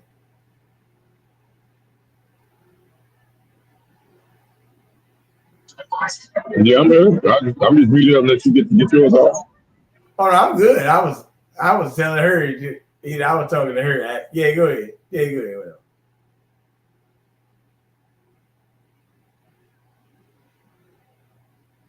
I just think let me go ahead. I just think we become product on creation, and these are actually self-genocidal, and we are in the mode of self-destruction with policies like this. As a matter of fact, even tonight, I'm gonna read up on that thing since 1975. That's something I probably would even use in a 10 and 12 minute segment on my own show, if they ever let me back on YouTube. So I've been banned since September 24th. So this actually is a very, very good thing to bring up. And more men. And you know what? You got men on here, but actually women could be on here too that have either been on child support or have had a man on child support. And you can learn about it that way too. Because there's a lot of resentment and hard feelings around these types of discussions. And if you don't think child support is political,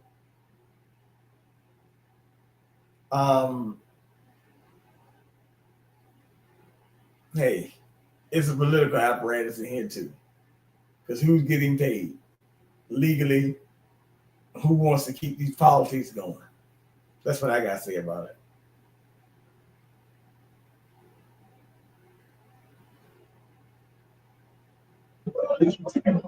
I'll tell you what, I would say that child support definitely of modern time. I don't know about past, but in modern time is definitely used as it's been weaponized against the so-called, I'm gonna say the black families, and due to some of the conditioning, like you were saying earlier, the propaganda where we've been conditioned.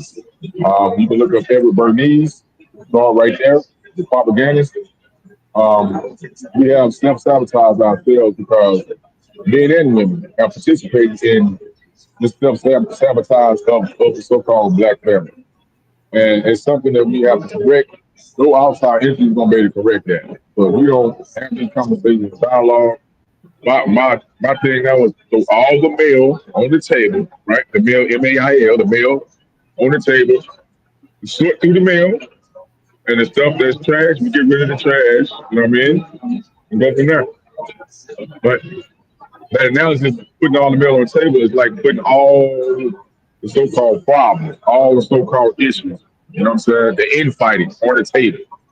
And we're supposed to be more adults, we're supposed to have more information. It's the information age, so we should be able to figure this out. It's gonna take some time because there's still a lot of sabotage going on. You know what I mean? Coming from all different angles. So many people, a lot of our people are stuck on this vanity versus sanity thing where everybody want to get the bag, everybody want to do this and do that, but initially, family was always wealth equals wealth. So if we don't get back to family equaling wealth, I don't think we'll ever have wealth. You know what I'm saying? Yeah, you got certain people that have individual wealth, but they're trying to count us out as a group. So the fact that we even believe that we are fourth and fifth class citizens. So the mind has to be reconditioned, the body has to be reconditioned, economics has to be reconditioned, academics have to be reconditioned. Liberation has to be reconditioned because it's been all those different things have been interrupted, and it's been used to weaponize against American family.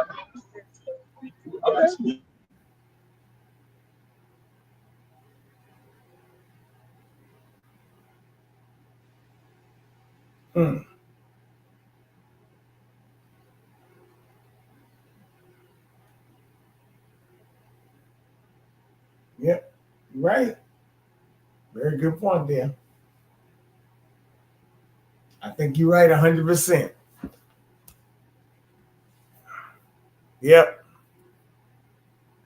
Yes, I think it's, well, yeah, I do think it's weaponized, actually. It's very weaponized. Everything's weaponized now. So, what's another question you got? If any.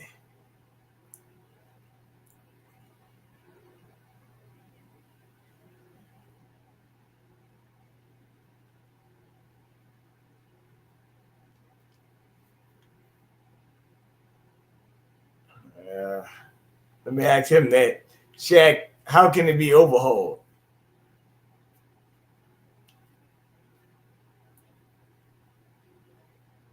Whoa. That's pretty cool right there.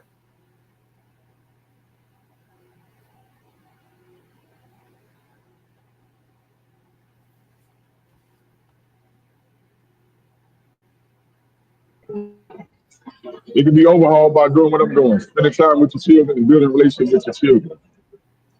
Oh, that's right. Okay, that's what that's about. I see what y'all doing there. There you go. I see. I got it. That's how it can be overhauled. All right, that's a good answer. I like that actually.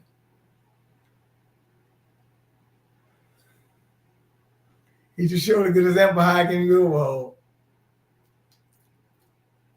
I would just say if I stop funding the program. Oh, yep, that's what I'm saying. Stop funding the program. I mean, we as an adults, we have to figure out how to develop relationships with the other. We have to everything has to be reconstructed, bro.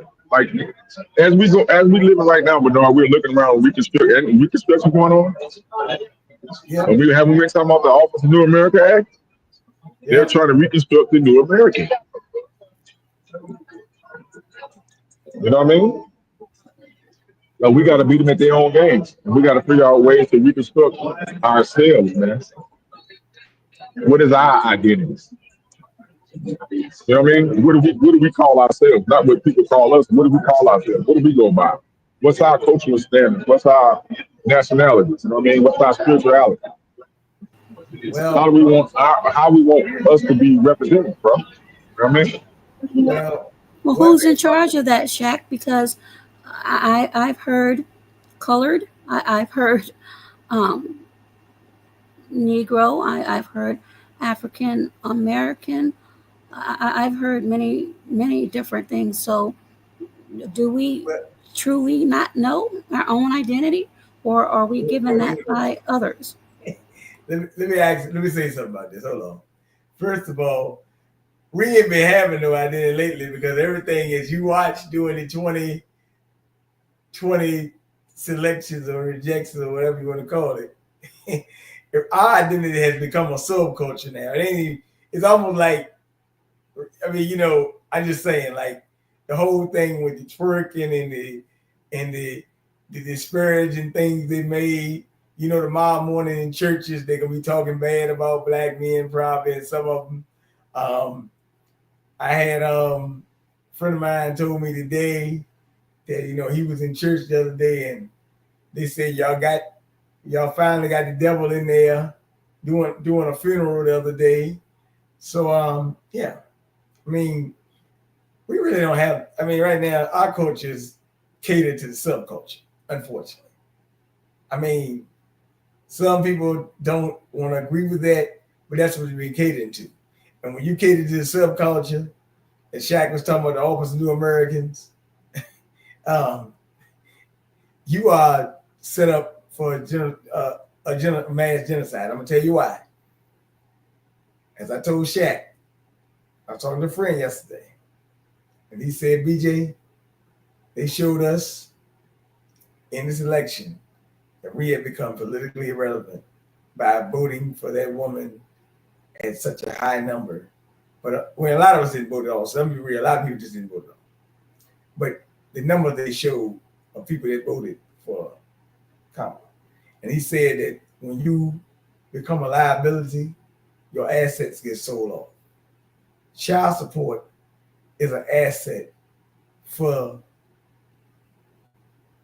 I would say the wealthy, and it's a liability for you because you end up paying into a system, right? That's the first part. Now, but by being part of soul culture, it's looked at as just something that we do now. You know, we do that and we don't even ask the question, how did it come up? At least Chaq, me, and some others, and even you, have looked up to find out how did it come along, what year it came along, who did it hurt the most, disproportionately.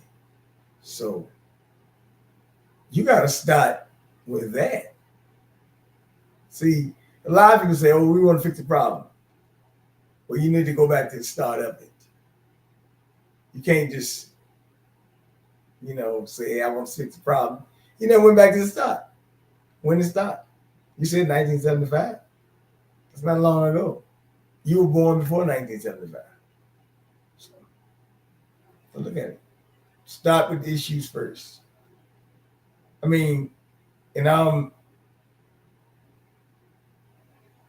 yeah, I understand people are angry, unfortunately, but that's life. They gotta get over it. I mean, unfortunately, they might need some counsel, right? The Guardian newspapers, I think they even offering what they call therapy sessions for people. They need therapy from the media. The media gave them a lot of lies. They've been lying to you forever. Most Honorable Elijah Muhammad said the media was the most effective devil in America. Was that Louis Farrakhan? Well, I heard it before. Many people said it. So, it's what it is. You fall for propaganda, and like you asking who identifies what, right? Well, we had a woman that ran president that was telling you to identify what you want. So, hey, look, from this point, fam, we're going to start identifying what I ain't identifying the woman now. We're going to identify what we want. It's our job to make the identify, not nobody else. Unfortunately. Hey, man. That's how it go.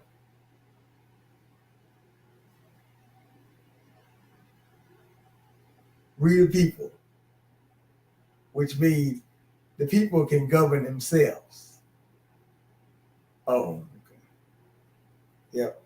Well, let me add to you what you're saying, Bernard. She asked about the identity.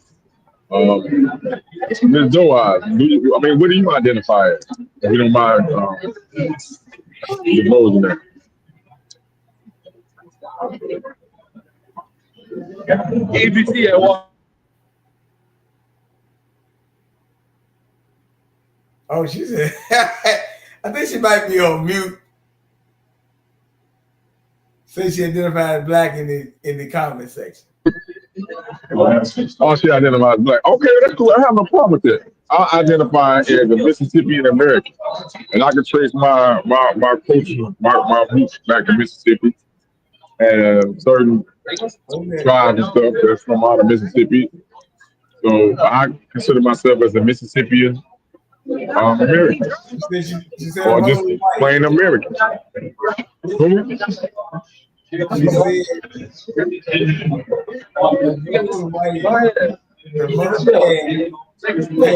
non-black.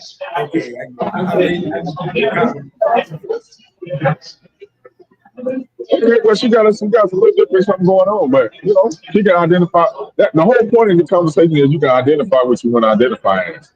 Hey, look. You know what I mean? If you know your roots, then it should be no problem. If you know your ancestry, you know your genealogy, that's where you need to start at. Hey, look. Start with your genealogy. Hey, Shaq. What's that? Hey, look. You had a whole campaign of telling people they got to do a man, woman, play personal things. So, hey, look. So that's even funnier.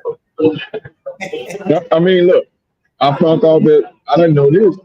I found out that my father's mother is Creole.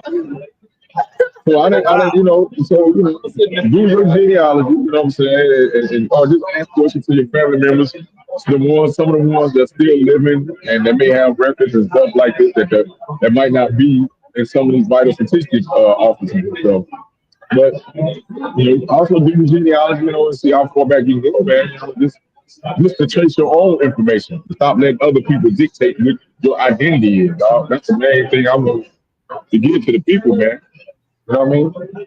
It should be a shame who your family and your relatives is and what your bloodline and lineage is, bro. Stand on it. Wait a minute. I think she's saying her mother plans to be non-black to get a better job. Saying she might be saying she might be white on the application, but she wouldn't technically when they go white. I guess that's what you're saying. I don't know. What was her mother? Was her mother was Creole? Was she was mulatto? I mean, what was she? Mixed race or something? I can't. Yeah, she. I mean, I can't. Damn. I mean.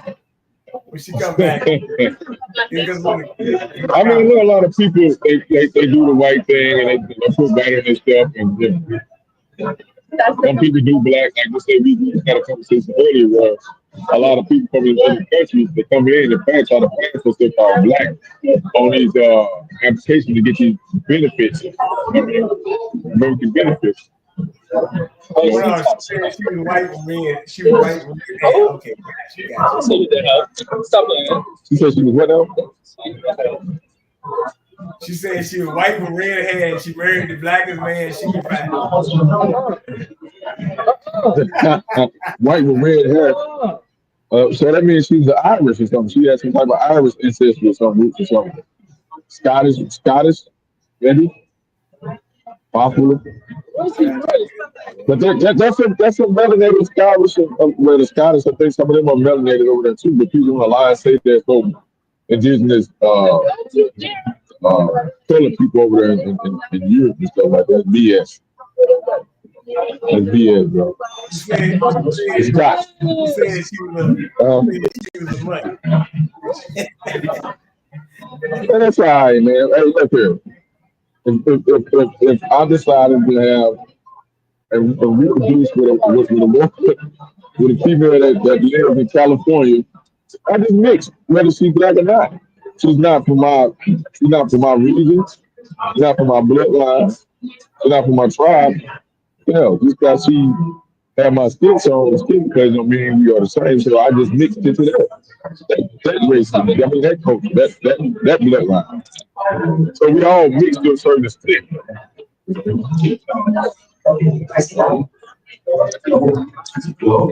What's almost ready? Huh? It's almost ready. Almost ready. You said it's almost ready? I don't know what you're talking about. I know you should leave a comment. I can't read.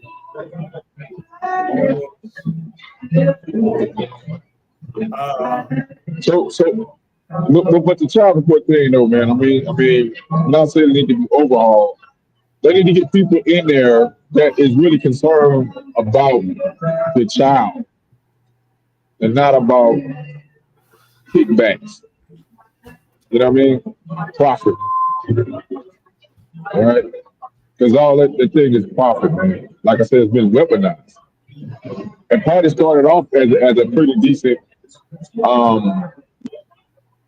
benefit, but it has been weaponized, man. It's been used as a target. Same thing with the housing thing and saving welfare. That's been weaponized against us, bro. Because the welfare and the child support goes hand in hand.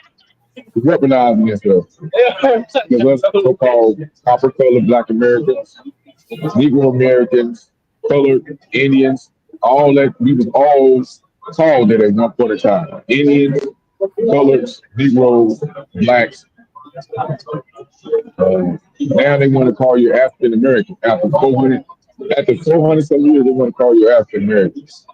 That's weird.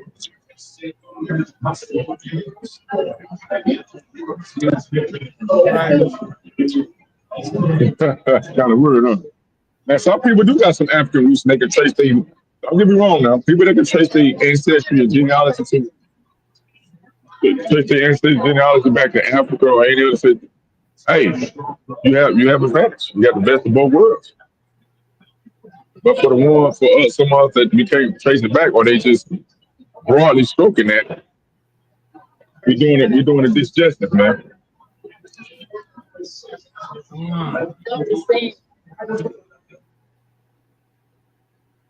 Got a point.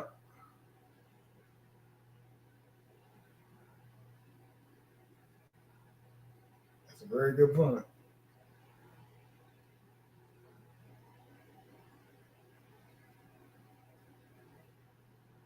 The dude asked, what do you say? She said, right now? Oh, she asked, what about this thing called FBA? FBA. Man, FBA is some old, that's some old cartoon BS, bro. FBA is some cartoon BS, bro. I'm gonna say it for real.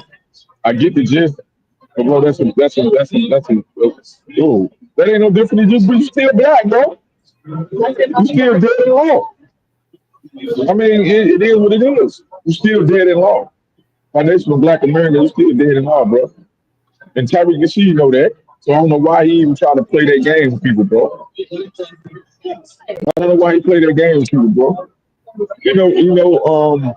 The so-called black stuff is dead in law. But hey, if you want to be black, man, look, you have a right to self-identify. Who am I? I know they playing games and hustling black. That's what I call it. You know what I mean? Because if I look at my skin, I know dang well I don't have no black skin. The only thing probably black on me probably is my hair. And then if you look at it in the sun, you're gonna see different lights of shades of reddish brown. So I don't know. You look like my battery about to die though. This StreamYard does need your battery up, boy. Your cell phone battery up quick. No, she got dropped off. What happened? She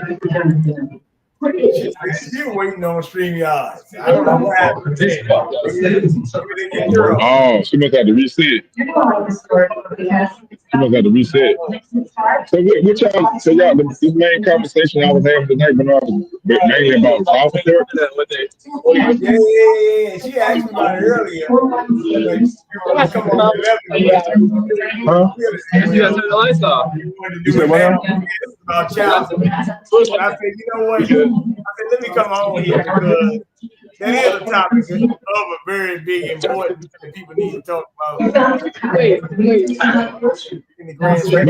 if we're gonna have, we need to have. It really be good if we have multiple people on here that have different experiences, bro. Because I'm pretty sure there's gonna be women that come on that's gonna tell their own experience, and men that come on and tell their own experience. So it's definitely a conversation that ain't going nowhere. I remember that one. That's the secret. Hey, look. You know what I mean? Check this out. Let me say this. And with the way these women are dressed out online, shoot, they might start putting more men on child support.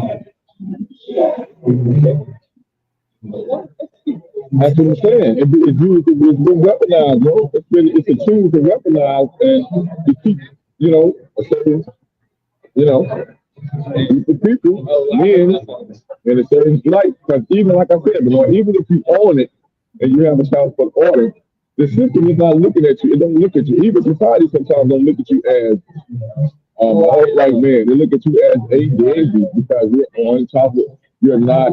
Oh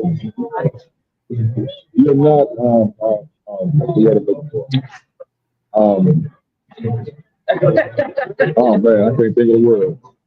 But it doesn't look at you as if you are competent. You're not competent. So now you got to use the court. You got to go through their system, their courts. You guys can go out and work this out yourselves as civilized people. So the women getting laughed at and the men getting laughed at. They laughing all the way to the bank. You know what I mean? The lack of knowledge, bro. You know what I mean? And it's a lot of stuff to go along with it. People do need therapy, man. Our people need therapy, man. Whether that's us having a conversation with each other, like I said earlier, lay things out on the table and pick through it and see what's necessary and what's not necessary, what's tangible, what's not tangible, man. That's key. You know? What's not tangible, huh? Yeah, man. She's back. The ghost of Doaz is back. That was my laptop just died on me. It didn't die, but I was trying to download that document, so I had to go through my phone. So I heard what you all were saying. No, I was saying that my mom, bless her heart, uh, I looked at her as extremely pale, but no, she was Caucasian and with red hair. And I put pictures up before. The man she married was extremely dark, but the funny thing is, he had distinctive features and very fine hair. So a lot of people, well, some people question my ethnicity. They think there's a little bit of Spanish or something.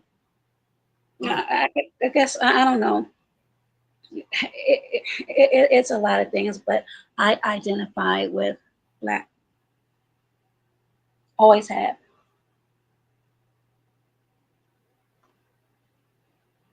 Can you all hear me? Or did you all? Oh, okay. Oh yeah. So where your mom? Where's she from? You said she had red hair. Where's she from? What country was she from? Southern Maryland. You said what now? Maryland, the Boonies. Oh, so I'm saying you think that people came in through Ellis Island though? I'm sorry. I said, do you think her people came in through Ellis Island? Your mother's people. They go back 3-4 generations behind your mother, before your mother. Oh my goodness. Grandfather white, and he married a mixed woman. So it's a lot of mixture in there. There's a lot of infighting. I shared this with someone the other day. My auntie who passed a few years ago. All four of her children are graduates from Howard. Two of them had green gray eyes and the other brown eyes, but they're all the same complexion. My auntie unfortunately favored the ones with the lighter eyes, so there's always been animosity between them. And when she passed away, the ones with the darker eyes who lives here in Maryland, the other two, they're in other states. They didn't even go to her homegoing. So go figure.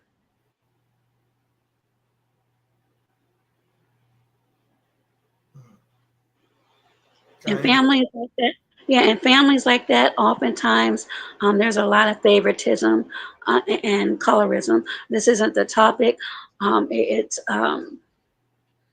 about child support, but again, those families back then, as King BJ said, they had plenty of children, and I don't ever remember hearing about child support. And King BJ said something earlier when I'm trying to fool with this laptop about benefits. So if you talk about benefits really quickly, what about I'll just say government assistance to help people eat. Historically, a lot of people may not agree with it, but I'll just say this, allegedly, that wasn't put in place for people of color. And there are people that say, and I have to agree, that some people use it, I'm not going to say as a crutch, but that they're handicapped behind a lot of these things now. Your opinions on that, gentlemen? I'm going to put you on the front. And I'm going to go on mute because I'm trying to get this document, but I'm listening.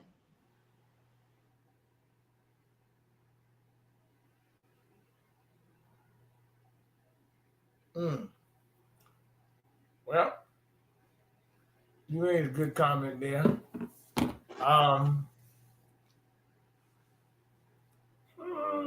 Like I said, when I look at these things, these conversations are good conversations, but they get put into like a vacuum, and the information can be so watered down. That's why I'm glad you're looking for the document so you can have it in writing or retrospect.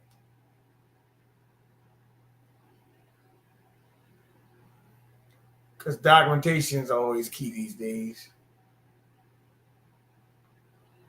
There's thousands of legislative acts on this.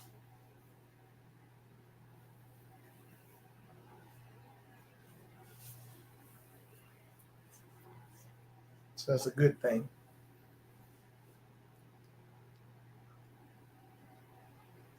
It is. So we can go back to the child support. That's what I really wanted to focus on. And like I said, how I felt about the women using the system. Do you see that continuing as we forge ahead to 2025 with? Yeah.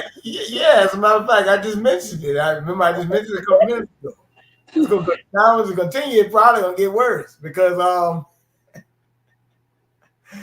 I mean, like the women online said, they don't want to deal with the men now or something like that. So that's gonna influence other women not to do it. And when they do it, shoot, that's gonna convince her. Hey, look, they still want the financial benefit. So yeah, that might even get worse.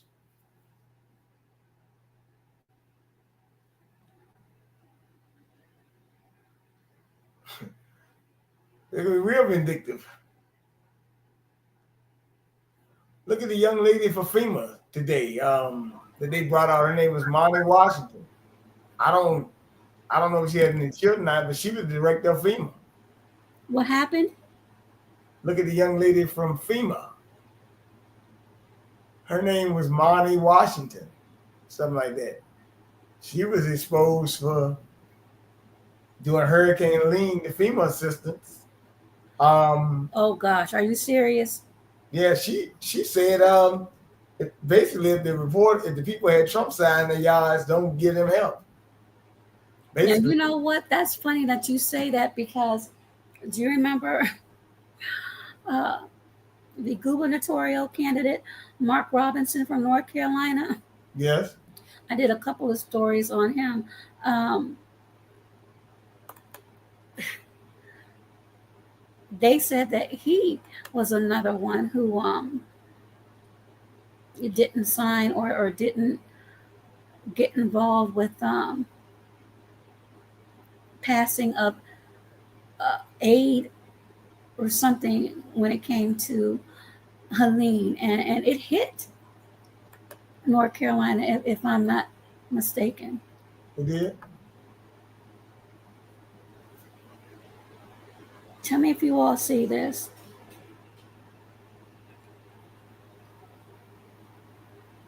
Are you there? Yep, I see it. Institute of Research on Poverty. Yep, I see it. I'm sorry, ladies and gentlemen, but I was working hard to get at this. So as you can see, I wasn't just pulling something out of the air. 22 to 24, Child Support Policy Research. Submitted October 2023, revised January 2024. Tell me if you all can see that. Yep, I can see it. Of course, I'm going to email this to you, King BJ, if you want me to. But I just want to go over it because it's too many pages. But email it to me too. I'll put my email in the back chat.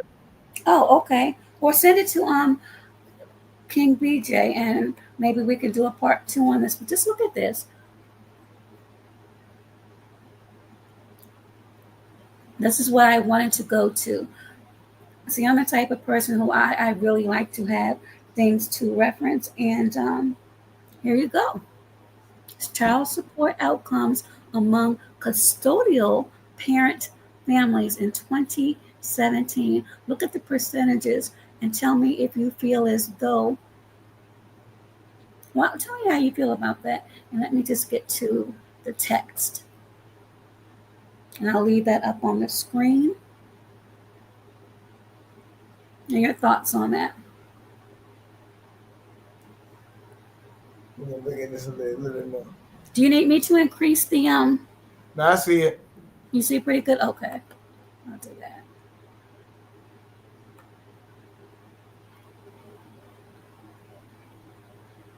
Now wait a minute. They're saying that white people have more custodial parent families, right? Yes. Remember though, this is 2017. Okay. But it's still a good metric to look at. Look at the comparison. Well, they're saying that white non-Hispanic, the average amount due is 5,762, but the average amount received is 3,906. Black people 4,864. Average amount due 2,507. The average amount received, and Hispanic 2,722. 4,906. All right. Yeah, I see it. Now check. Can you go down a little bit? Yes, sir. Tell me where you want me to stop it. I guarantee you say black men earn. There we go. Yes. Okay. So now I can see why people say they pay more, but by you earning less. That's quite a bit of money to be paying though, with those numbers right there. That's a little bit of. And see, I want to look up this case right here. I'm not going to do it tonight, but what is this? Hecovitra et al. Et al. And see, these are the things I want to start doing when I do these, to have these cases to look at and study. But the median earnings from 2019 to 2020, and this was before the P word, for those aged 20 to 59, 35,000 for non-Hispanic black men, and 35,400. So $100 difference for Hispanic men. Your thoughts on that? And do you think these numbers are accurate? You don't want to like that's earnings, right? Yes. Well, I see almost 20,000 difference for. No, right here it says 20 to 59 years old, 35,300 for non-Hispanic black men, and then 35,400 for Hispanic men. So that part right there, I was saying, is $100 difference. But it's saying 54,100 for non-Hispanic white men. That's all right. That's what I'm looking at. So yeah, there's a huge jump. Yeah, of over $20,000. Mm-hmm. And then look right here. For examples, the future of families and child well-being study. I've never heard of this study. Have you? Future of families and child well-being. I damn sure gonna look it up though, because I was looking at it. I was looking at it when I was reading it. Mm-hmm. Which includes parents of children born in about 2000 in selected larger cities, shows that among those with non-marital births. So here's again another key. You mentioned this earlier. I don't know if it was you or Chaq, or they married. Non-marital births. Almost twice as many black fathers had low earnings, Now, I need your thoughts on this. Had earnings less than $15,000 a year as white fathers. I don't know about that one. Your thoughts? Oh, that's that. What can you do on $15,000 a year? Wow, that's some heavy numbers right there. That's some very low numbers, but yeah, that's kind of wild. I can see why you not gonna get no. I can see why they probably try to lock you up on that. Obviously, I mean, because they're gonna try to see. They probably gonna try to say, why can't you find a better job? But unfortunately, that's the way it is these days. The idea is to have less men working in the workforce anyway. So I don't understand. That's always been a plot. To have men working on the workforce. This Is country Shaq still, as an is Shaq still anti. there? Yeah. So the next glaring thing I see is, in addition, since they are also disproportionately low income, they are overrepresented among those who are behind on child support payments, accrue child support arrears. Well, how can you avoid not accruing arrears? Example, cumulative amount unpaid plus interest. I don't mean to sound ignorant, but I had no idea that interest was tacked on to child support. Yeah, that's the biggest problem with it. I'm raising my hand right now, gentlemen, and whoever's listening. Yes, This is let's something I go. did not know. Yes, let's go. You ready? Let's get Wow. into it.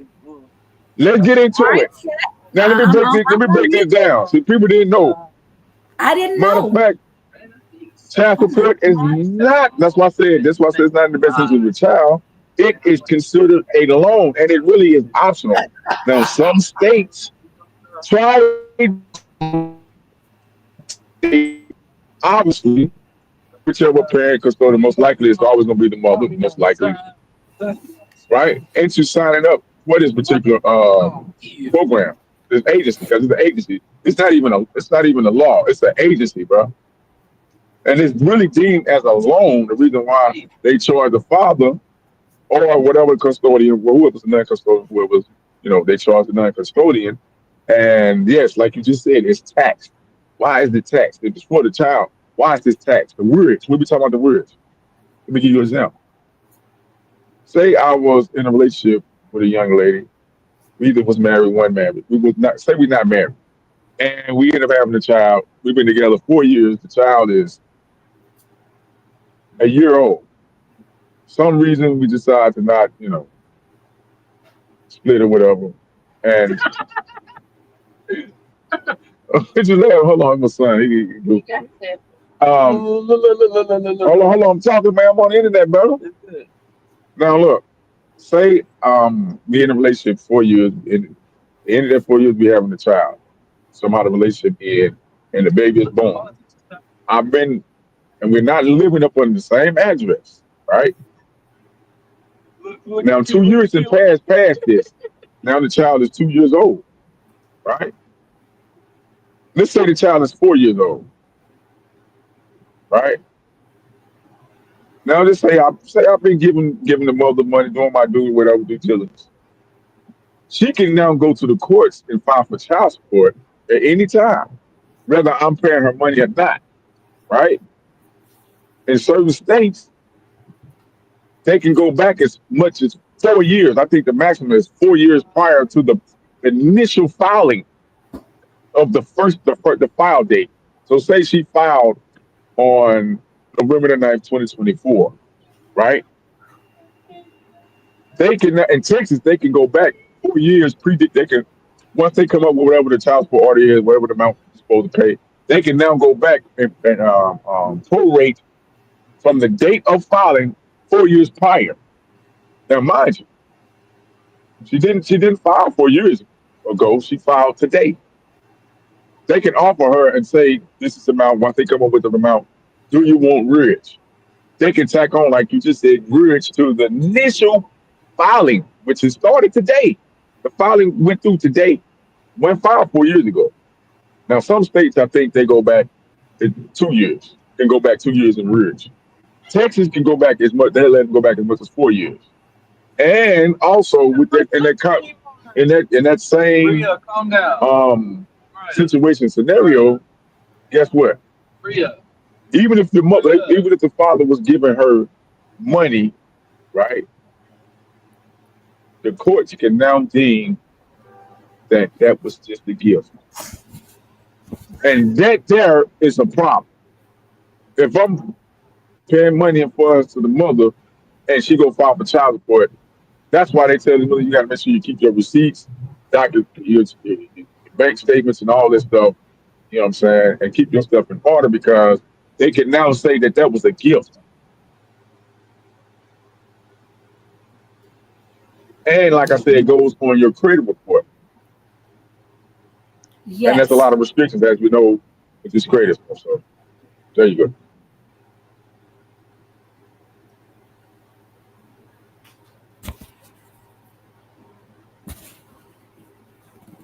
I'm listening, gentlemen. Can you hear me? Oh, yeah, I'm here. Yeah, okay, I'm here. So what do you think about this table right here? I'll give you I can't wait to opportunity. see it. Let me see if I can zoom in. Oh yeah, I can't see that tab. You have to probably read it. I'm gonna mute up.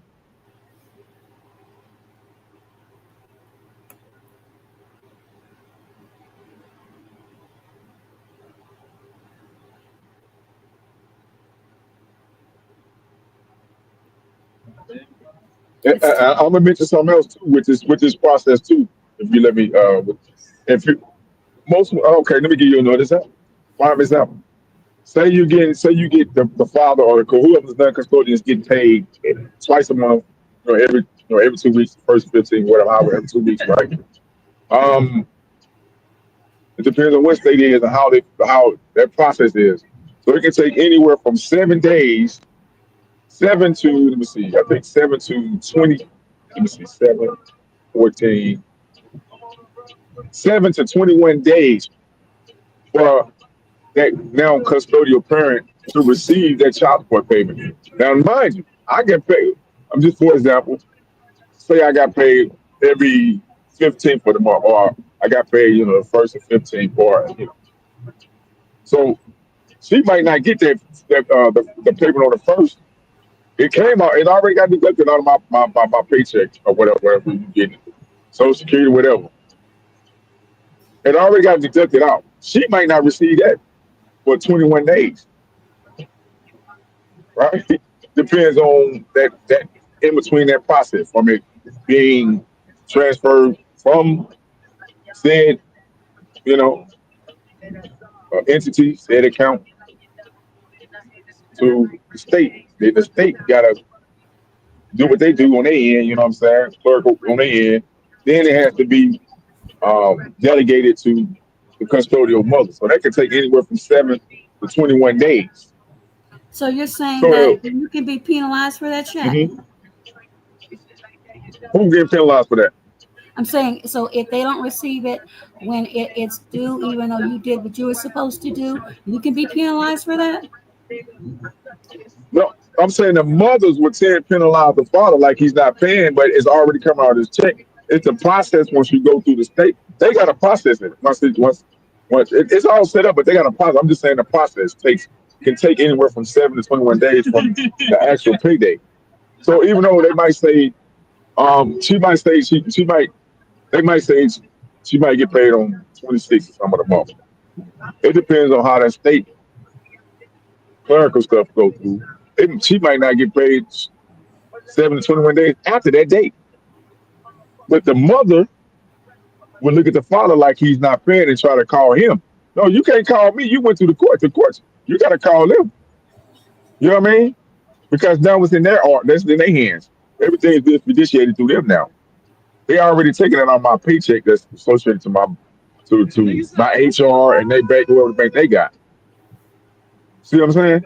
See how, and that caused a lot of confusion with some people because the mothers depends on the level of their economic level of finances in that household. If things are tight, right? they'll start calling him a father. Like, where the child for that? And most fathers gonna say, "What? Don't call me. They taking it off my check. They automatically get deducted out my pay." You know what I'm saying? So this thing is a cycle that can get kind of twisted up. You know what I mean? And it causes a lot of because people don't know this. They don't read into this stuff. And I'm glad you bringing it up so we can really get some clarity and understand both sides of it.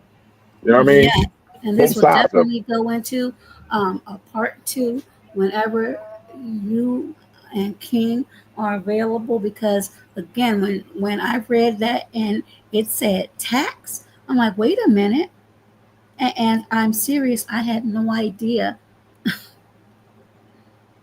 Wow. Oh yeah, and I'm pretty sure you can find how much percentage of that the mother, the custodian parent actually get out of it. Because I'm glad you brought up the tax part because I don't think nobody know they do tax rears. They tax they, and I think when you're in the rears, certain amount of that, like I said, goes to the state. Some of them, I don't think the custodian gets a certain amount of that. So that'll be interesting to pull up those numbers if we get to those numbers. Let me see if there's anything else. I emailed you King BJ, so I'm sure that you will get that Shaq as well, so we can go through this again or go actually over this. But look at these case studies right here. It's page 17. It says Brito et al. This is 2022. Black versus white. The civil courts play an active role in subordinating racially and economically marginalized litigants in tandem with the state whose interest is to, extract assets from these individual defendants, which in turn contributes to the accumulation of white wealth. I'm going to read that one more time for my truckers out there, my trucker ladies and my trucker men, which in turn contributes to the accumulation of white wealth. Well, cut off my legs and call me Shorty, because I didn't know that either. In cases of child support, exorbitant child support orders set by the courts push Black men into racialized labor markets and commodify them as sources of labor to make payments rather than humanize them as parents. Well, again, this is my opinion. YouTube, doesn't that sound like chattel in a way? Right. 100% right. Wow, that's page 17. So I'm going to put that in the chat just so I can remember it. But yeah, King BJ, if you have your email already, try to mark page 17. But how do you feel about hearing that, Shaq? Extracts assets from these individual defendants, which in turn contributes to the accumulation of white wealth. In cases of child support, exorbitant child support orders set by the courts push Black men into racialized labor markets and commodify them as sources of labor to make payments rather than humanize them as parents. This was a case, Rito et al., and this case was just in 2022. Kind of quiet, Shaq. That's not like you. Are you processing this? Actually, I think his phone might have died. Oh, okay. Well, he's Your thoughts, BJ, because that, wow. I mean, it's not something I didn't know. So, I mean, that's how they get you. They get you in the system. And then it goes into the school prison pipeline. Now, these are things, like I said, I knew a little bit just by serving folks, but as far as the inner workings and the changing parts within the system, Absolutely not. I had no idea of these things. Oh, damn. Learn something new every day, don't you? But yep. It's tough pill to swallow. Well, I'm gonna look at a couple of more pages, and then we can shut this down because it's almost 11:30. But I definitely want to do a part 2 on this because uh, I think this is good information that people should probably know. Because, like I said, there are things that I do know, and there are a lot of things that I don't. And these are things I definitely didn't know. Okay, I'm going to start here. It's page 27. It says a disproportionate number of children of color are potentially affected by the child support system, while 26.5% of children in U.S. families do not live with both biological parents.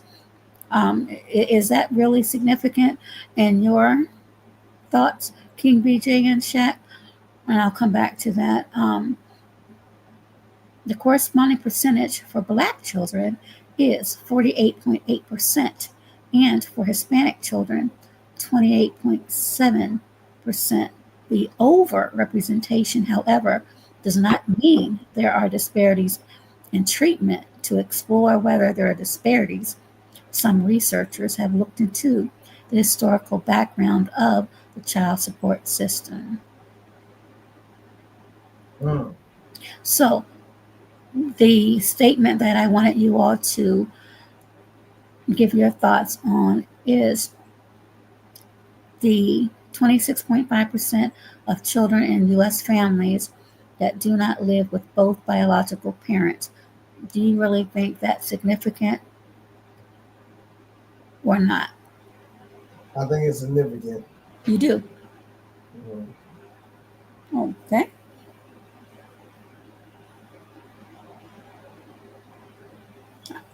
I was waiting for you to expand if you didn't mind. Oh, I mean, it's significant because you know that by that happening, that's how you know that's a big problem. You know that's part of the plan. It causes all the conditions you're talking about.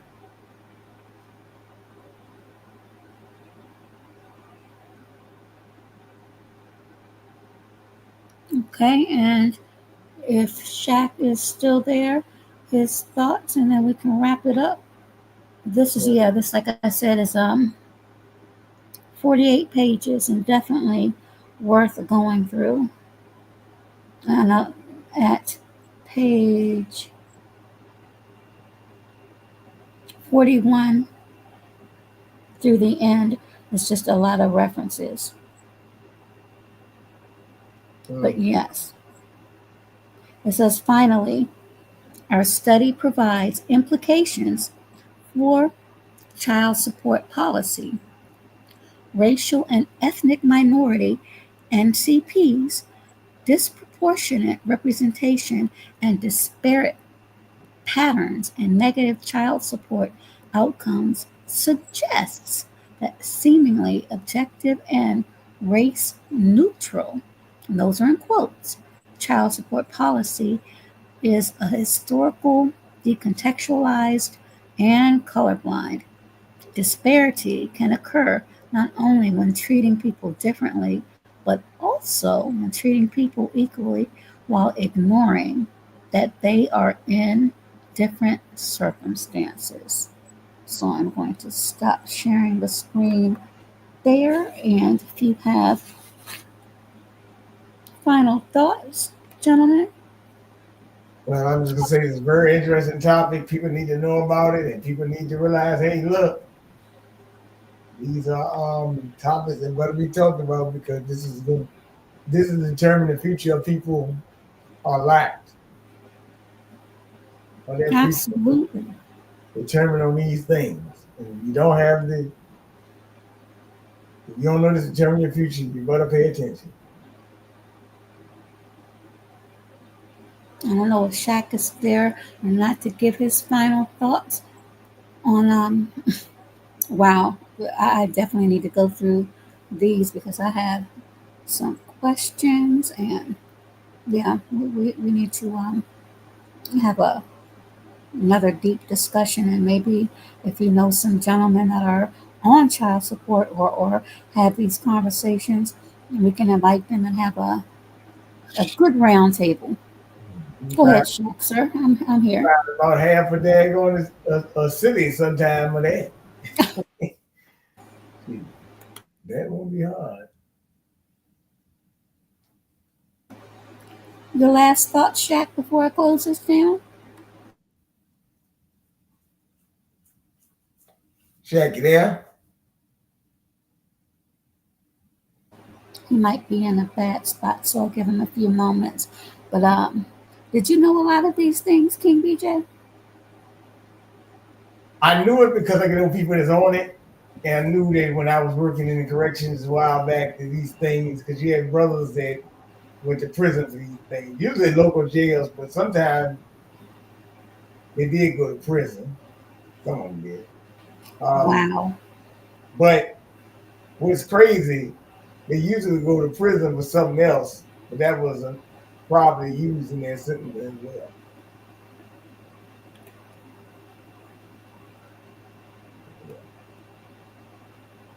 So you said that you believe that it's going to be worse in 2025. So with They're pushing alleged for thoughts, the alleged thoughts that there may be changes, I'll just say that, in employment, then what do you think the outlook is going to be for those that are in these situations as it relates to the child support system? Again, I know you said that you think that the parents should try to work it out, but when you have hot heads, when you have, um, how can I put it, matters of the heart, because when people are hurt and scorned, they do want to seek revenge. And there is a population of people, men and women both, that are vindictive. They want to go to the court system. They want to punish the other people. Not everyone, but there's some. Then how do you hey there, member Carl Belton? This is a very, very, very good topic.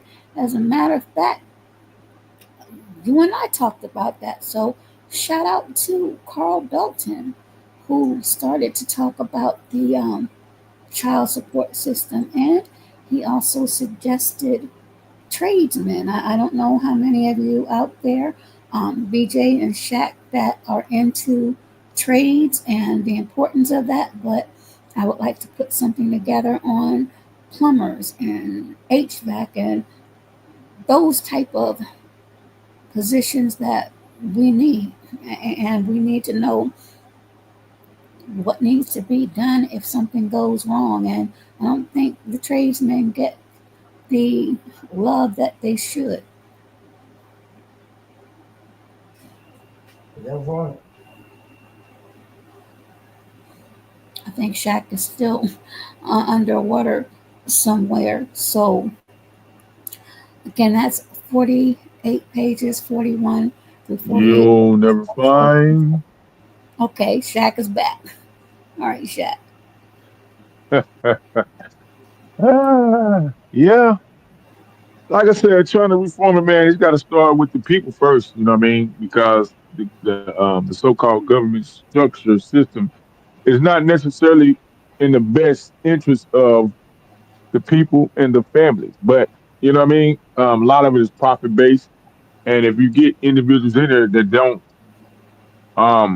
care about the society that they're so-called administrating over, because I think that's important. All even with this election stuff, I think all this go together. Because I remember some years back, I think Donald Trump was pushing for the uh the reforming of the child support thing. Or I think he was trying to get the child support um thing. What's the name?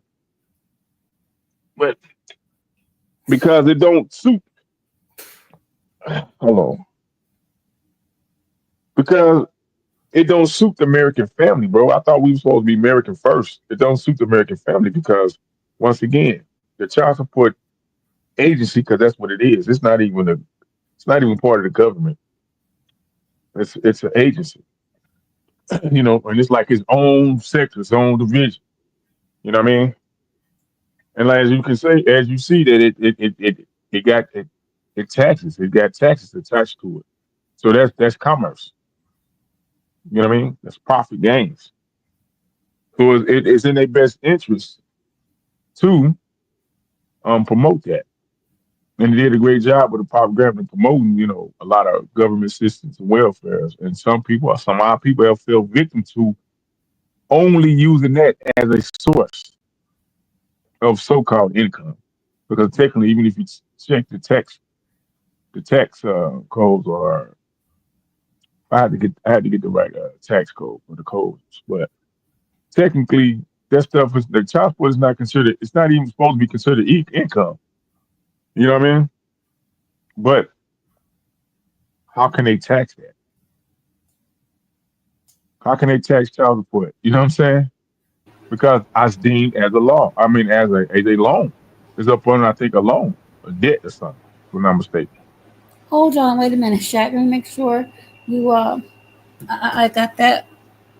I heard that right because it's getting late. Did you just say that was a loan? Oh yeah, that's a loan. Yeah, that child support is considered a loan, especially when the mother. Now, it's like I said, it varies in different states, but especially when the mother signs up for child support and she signed up for government assistance like aid, like if she's trying to get Medicare, um, EBT, and some other government benefits. Okay, so King So a lot of BJ that, said benefits earlier. So are you saying that child support can be considered a benefit as well? Because quite honestly, that I thought support is for assisting and raising the child or the children. So how is that That's the cover. concerned? How is that considered a benefit when it should be something that's expected or automatic? that's a Unless I'm great under a question. rock. Why is they taxing it then? Why is there tax to it? I didn't know. I didn't know Mhm. until I saw that, and you were like, "Yes." I didn't know until tonight that they taxed that. I didn't hmm know that. hmm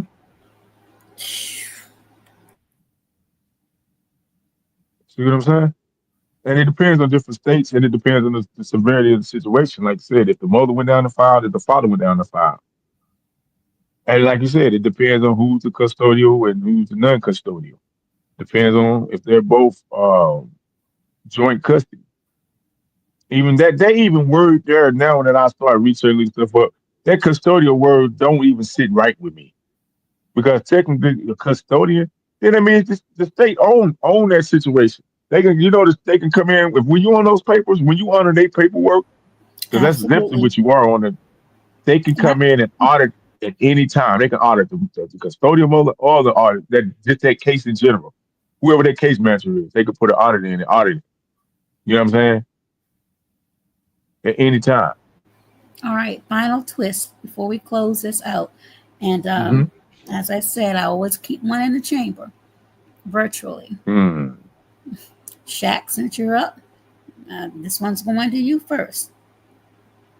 And I don't care, and I'm serious. What people do behind closed doors, whatever you do is what you do.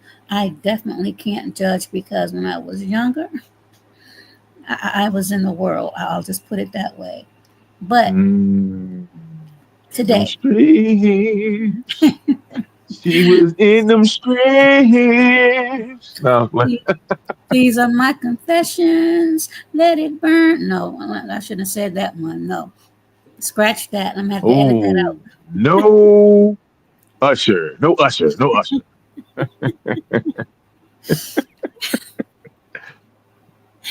Okay, let me get serious now. Okay, let me get my serious back on. For those in same relationships, is there something on the books for child support for those who adopt? Take it away, Man, Chef. that's an And excellent you, question. King BJ. Man, that's an excellent question. I'm good. Now we need now that is I'm a research good we one. need to do. We need to research it because just and watch this. I'm gonna throw it back on you because I've asked. You know what? Now I My remember asking me and computer's that was in messing the up again. yeah, I know, Go ahead, yeah, Chef. I Go bet. ahead. Now I never asked men that was in and asked got that close to any men that was into that type of that situation, but I definitely asked a couple of women. How does that work? Who who pays child support? Who pays all the bills? And who you know what I'm saying? So I guess that would be a good case study to see how did it play out because I really can answer that. You know what I mean? That's a good one. You would have to find those same sex couples and see how I does would that love play out. to. I know the cousin. I That'll would be love to interesting. have that type of conversation. Absolutely. This platform is for conversations, and this has been, in my opinion, a very good dialogue, very important dialogue, and it hasn't been any disrespect whatsoever. None. What? But can I shout out somebody else's Instagram because it's very prevalent to this topic. It's kind of funny that you brought this. Not funny, but I guess the world works and Absolutely. Absolutely. Have them come on because this is just part one. I want you to be able to go through that document so when we speak about it again, we can hone in on those statistics and try to dissect it. So, absolutely, you can. well, you may be able to reach out to them since you got a nice little platform going on with you. But on Instagram, you can check this Instagram channel out. It's called Child Support is Fraud. Isn't that a unique name? Are you serious? I swear to God, it's called Child Support is Fraud. And it's some melanated guys on there, man, dropping information. Now his tag is um don't this ain't a get out of jail free card. Uh, his tag is say now guys, women, this is not a get out of jail free card, meaning the information that he's giving out. The disclaimer: this is not a get out of jail free card. You still got to take care of the babies. That's his that's his disclaimer. I am going to have to check that out. Oh my goodness. Okay, King BJ is really quiet. He normally isn't. So I'm sending the same question your way. How would a same relationship couple that's adopted and something goes wrong, is there anything on the books for that? Does that even exist? And if it doesn't, could it ever exist? I don't know if it's on the books or not, but I think that's some crazy crap. I mean, You said it's a what? I don't think it's on the books, but I just think it's some crazy crap. Okay. And your reason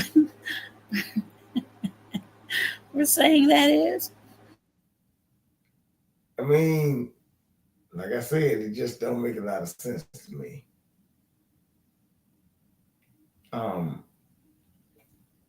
I mean, because unless it's IVF, and that's still using the man, so I don't know how they do it. I mean, like with this Looney Tune world, that's how they do, but this same sex couple. No, you didn't hear the question. You said same sex couples that may adopt children, and then how does that play out? How does that child support situation play out with them? You know what I'm saying? Like if they split, break up, how would that?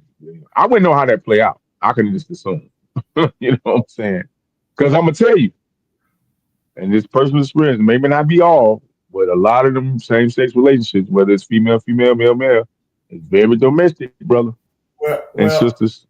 And Well, wait a don't minute. get reported. A lot of that don't get reported. Well, when I say, well, I know what you said, adopt. But when you said adopt, I look at it like technically. You got to explain that technically now. By the fact that a man already had the child or somebody already had the baby before, right? And you just come in as a alternative lifestyle or whatever. Are you talking about surrogates now? No, I'm not talking about surrogates. No. I'm talking about if you dating a woman dating a woman or a man dating a man. Okay. And they messing with the same sex, right?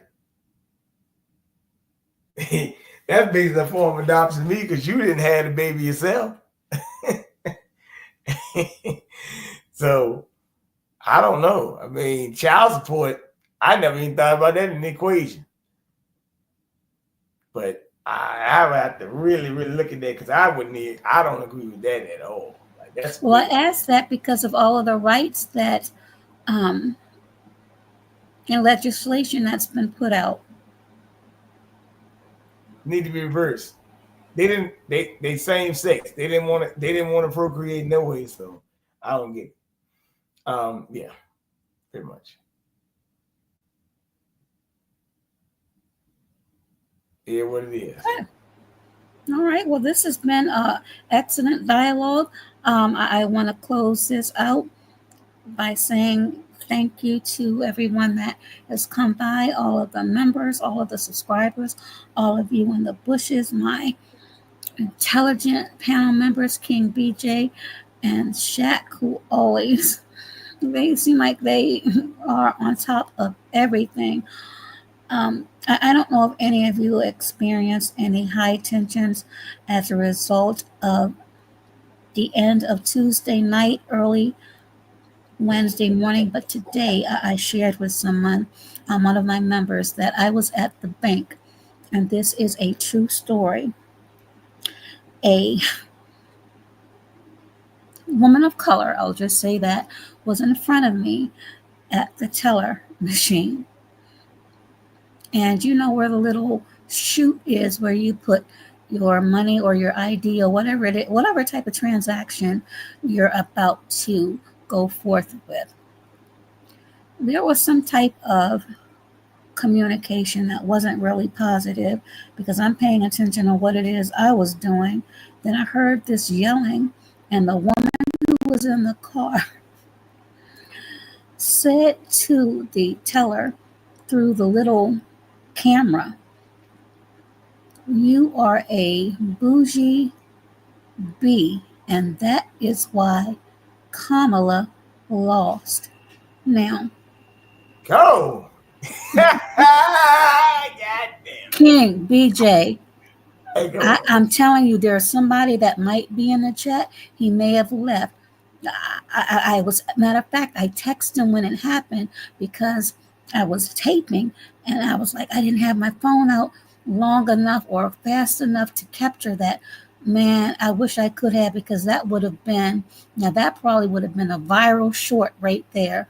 But yes, call the woman a bougie B and said, that is why Kamala lost. Now, I know I said I was going to shut this down, and I am, but I want to get your thoughts on that. Why? What would you think would make someone say that? And no, you're not women, but don't you think that's a little bit over the top? Extreme.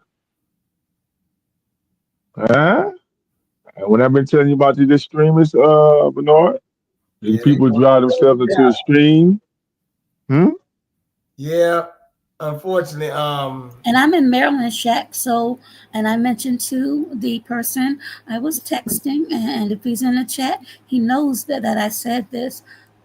If we're going through with this now, being in the DMV, what do you think is going to happen during the ushering of the new administration? I'll just leave it there. You all can figure out what I'm saying. I can tell you that. I had a friend of mine. He asked me about going to the inauguration, right? And I had already said before that, December 17th, when the electoral college counted votes, and January 6th and 20th are big dates. Because you got protests going on. We had a protest down here at UVA called the Sunrise Movement. You can look it up. They had students walk out of class in Chicago. They protesting Trump Tower. This is going to be a big buildup. Also, you might have another big buildup because the Democrats right now want Joe Biden to resign for the last couple of months and let her be the president, temporarily. And that would be a whole nother ball game. Because like 1989, Gerald Ford said, you won't get a woman in there naturally, but the president will fall ill or die or whatever. And once you have a woman president in there, it'll be a hard time getting her out. And there will be protests. The Pentagon's already said they're not going to follow Trump's orders. The Pentagon's already said, or subvert orders at best. So this could be a very, very, very interesting thing. Absolutely. And I'm not going to be anywhere near. I'm going further north. Well, And I'm not going to say the reason why on air. I'll say it behind the scenes. I told that person behind the scenes. That's something I'm definitely not going to talk about online. But you're absolutely right. That's going to be interesting. Shaq, your thoughts about the woman calling the teller a bougie bee, and that's why Kamala lost. I couldn't believe it.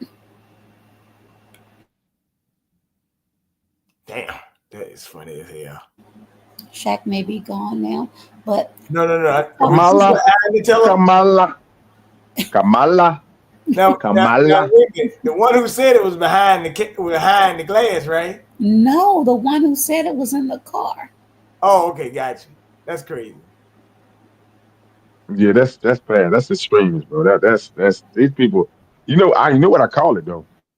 A lot of this stuff. A lot of our people stuck on the nigga autopilot.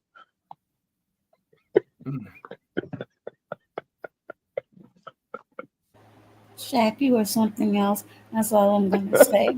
I'm But dead serious. Just look I was around. shocked though. I was shocked because it was tense all week, but I never expected to actually see and hear a woman of color just go off on another one and say, that's why Kamala lost. I mean, if she had just left it as bougie B, then I would have been like, okay. I mean, women do that, but when she added, she added, that's why Kamala lost. I'm like, I don't believe Who's this.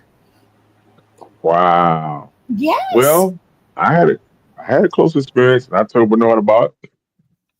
Conversation by a close family member, a relative. They told me literally that it's time for change, and yeah, woman should be a prisoner. Why not? And they told me that they was gonna die a Democrat. They've always been a Democrat. They're gonna die a Democrat. I said, damn. wow.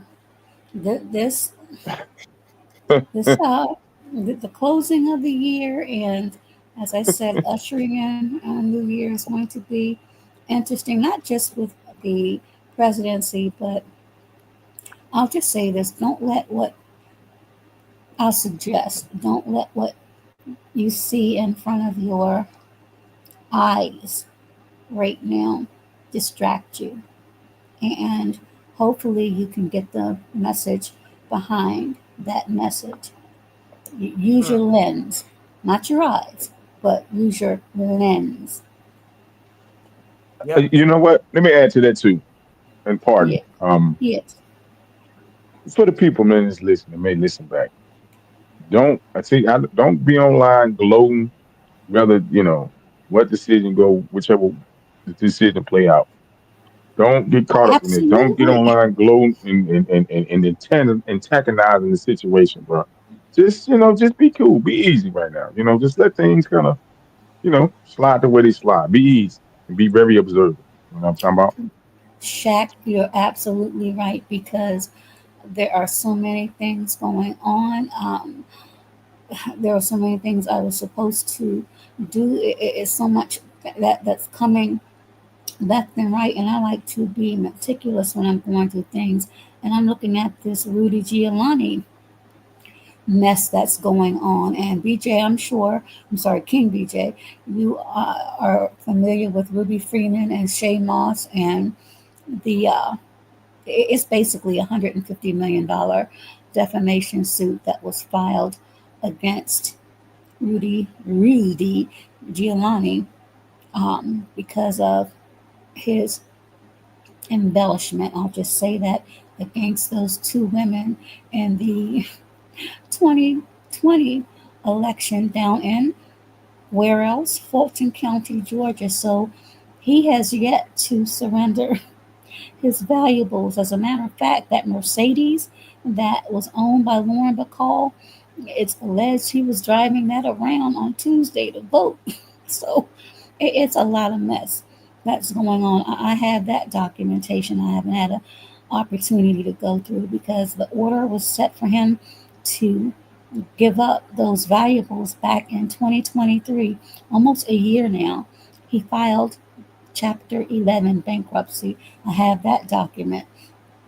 So, yeah, your girl is going to be busy going through all of those because none of these are 8 or 9 or 10 pages where I can do in an hour live. No, I like to be thorough and make sure I'm going over everything so people can say, okay, I see that. I can see that.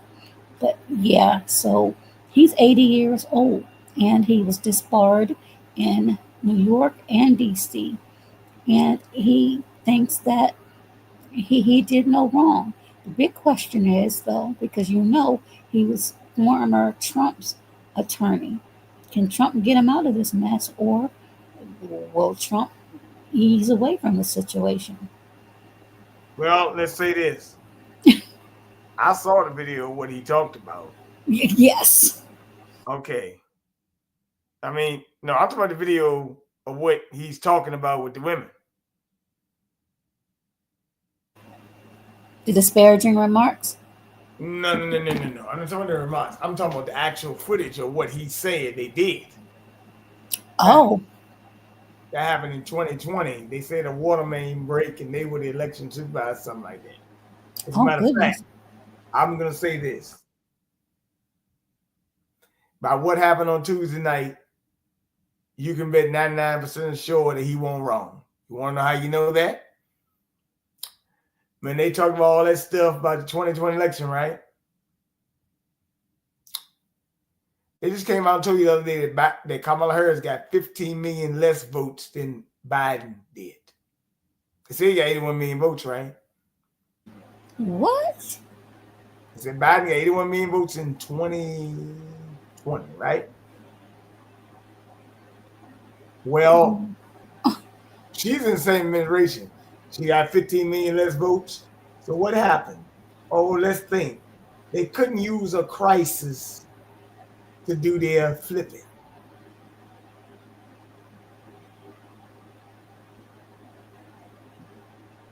You were able to harvest last time and do fraudulent things. You couldn't do it this time. The only reason Giuliani got in trouble because he was in Georgia and he said what he said. But in all honesty, he will be vindicated, most likely. Wow. Chaq, your thought on that real quick?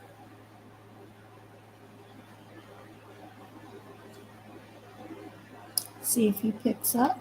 Oh, there he is. Oh, that's above my pay grade.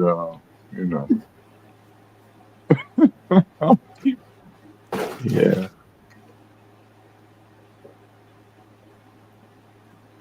But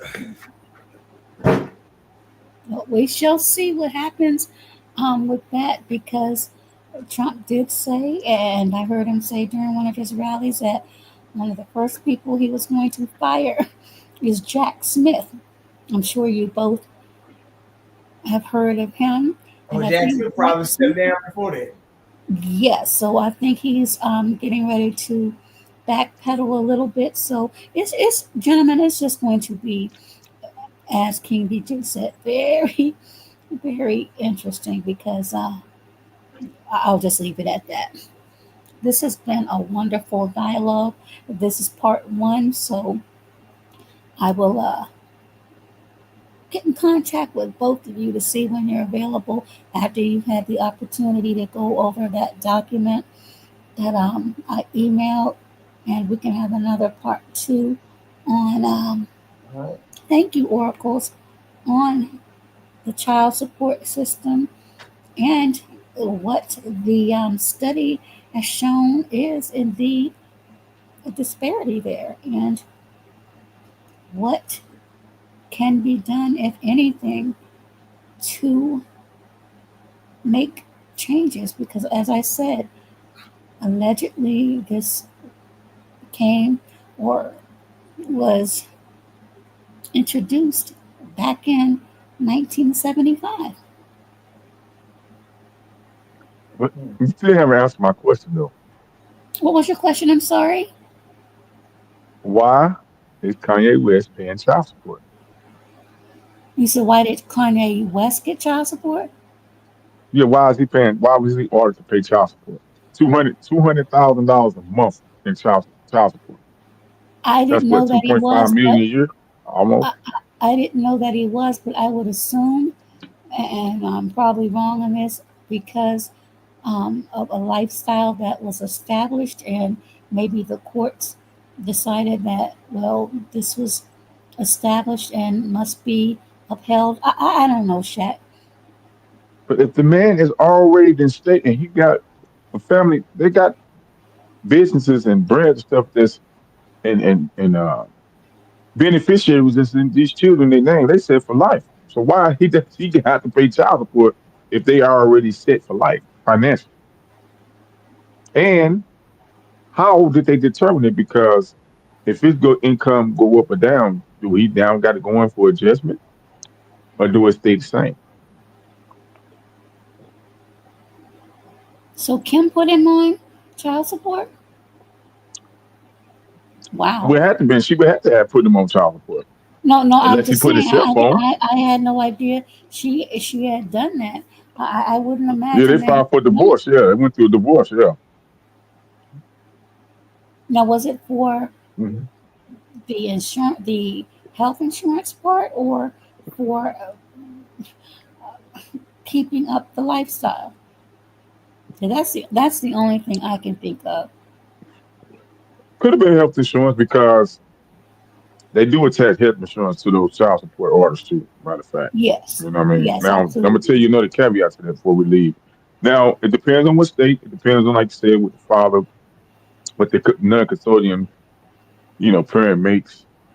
All that stuff get added to the factor and what the state standard is. Like it depends on how many children you got. They might it might be a fourth of the bills of the total household income, or they what they probably do is they probably do what is the average household income depends on now that depends on your income too. So it depends on Oh, yeah. So they normally would do a third or half a third or something like that of the household income. I mean, a household. What's the word I'm looking for? Uh, the median income. uh, Probably, yeah, the median income of the average household. Um, pay, I don't know the right word. That's still I'm crazy. trying to think. That's a wow. And then now I said it also depends on how much that particular non-custodian makes. Their lifestyle. What was the lifestyle that they were used to? Like you said earlier. Um, Mm-hmm. and also the judge can act. Now the judge will run all this down. The judge, attorney, whatever, they're gonna run all this down to the parent that's seeking custody and the one that's filed it, they're gonna run all these numbers down to them and tell them. Just a caveat: you don't Absolutely. have to accept those numbers. You can actually put in. Now, see, she might have put in and gave a ballpark figure that she won, and now you know what? Come to think about it, she probably went light on him too, because according to his lifestyle and it's probably his recorded income, alleged worth, they probably was going to be higher than that, and she probably decided to say, "Hey, well, I only need this $200, this blah blah blah." Because in certain situations, the mothers and those they still can work it out and come up with their own set amount if the courts agree with it. And you don't have to accept the rich, because they would tell you, you don't have to accept that rich. You can say, "No, just I want current." You know what I mean? That's So interesting. You're right though. You're very absolutely interesting. right. Wow. But yes, I'm going to review that document in its entirety. But when you said that there's tax on that, I almost fell out because I had no idea that they Yeah. taxed that. Did you know that also in that those child support cases, who little judge was signing on it? Did you know they get kickbacks No, off said child support cases and orders? Yes, ma'am. now I'm definitely going to have to research that and make sure that is a talking part in and part two. And part two should be fire with all of that because I have a lot of research. I want to look at a couple of cases as well and see if we can get some more people that are actually going through that and can share if they would like Hmm. their actual experience. It's one Don't thing get it that twisted. Now women go to it too, because we got a couple females. Well, they just celebrities. I don't know about Halle Berry. I think she currently still going through that situation. The child, the child custody, and I think the child support, if I'm not mistaken. I read a little Halle bit Berry. about that, not a lot, but it is so much Shaq and King BJ that's going on. But as I said, just be, I'll just say, cognizant of not just using your eyes, but your lens, so you won't be distracted. Yeah, and as I said, I'll leave it at that. King BJ, your final thoughts, and I promise this time I am gonna shut it down. But this has been an excellent You might well going all night long, baby. You up this running all night. No, I'm saying. no, because my eyes are getting heavy and I'm not a spring chicken anymore where I can do that longer. This has been long enough with this information, but this is good information. This is a good topic, I believe, and it was a pilot. It's a pilot to series that I want to do called the Samuels Effect, and basically it's taking some talking points from the late Godfather that he spoke on and others have spoke on. And, uh, child support was one of them. So I think this pilot The was a good Godfather one. himself. You like it?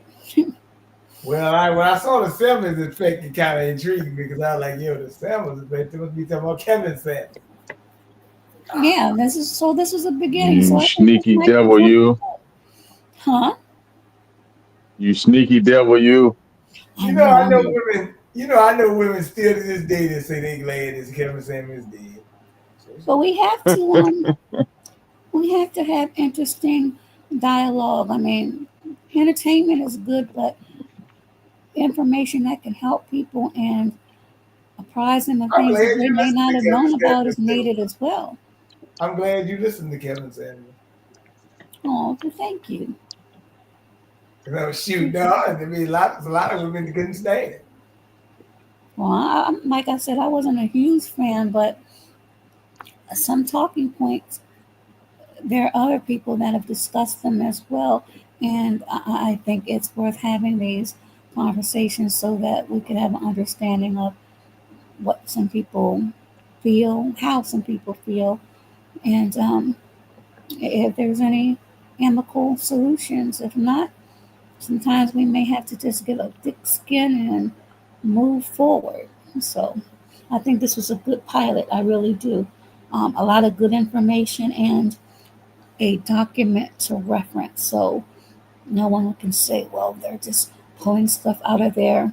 You know what? No, there's information there that some people already knew and then others didn't. And there's a document, as I said, to reference. Now, of course, look for others, but that's where I had my information from. And the revision was 2024. So in my mind, that's pretty up to date. Yep. Yep. Well, gentlemen, again, thank you. Shaq, enjoy your festivities. King BJ, enjoy your sleep. Hope you get enough of it. And I want to watch the games tomorrow, but my Cowboys have let me down so badly. Oh, you a Cowboys fan? Watch it now. Don't get dropped. Hey, you look. I was out at the bar, right? I was at the Twin Peaks, but I don't know if y'all have a Twin Peaks anywhere in y'all area, right? Sports bar. Now, the service, the waitresses, they had like jerseys on, like they I look, I told her, I took a picture with it. I said, it's my birthday. I need a picture, baby. But look out on my social media, Shaq. It was, or I don't know if I'm gonna post on Instagram or not. Shaq Weiler on Instagram. But Please, they had I like, want to see they, it. yeah, they had like, they had like the cowboy jersey type uniforms on, like, Oh, well, again, happy born day to you and many, many, many more November, November babies, everyone. November babies, happy birthday.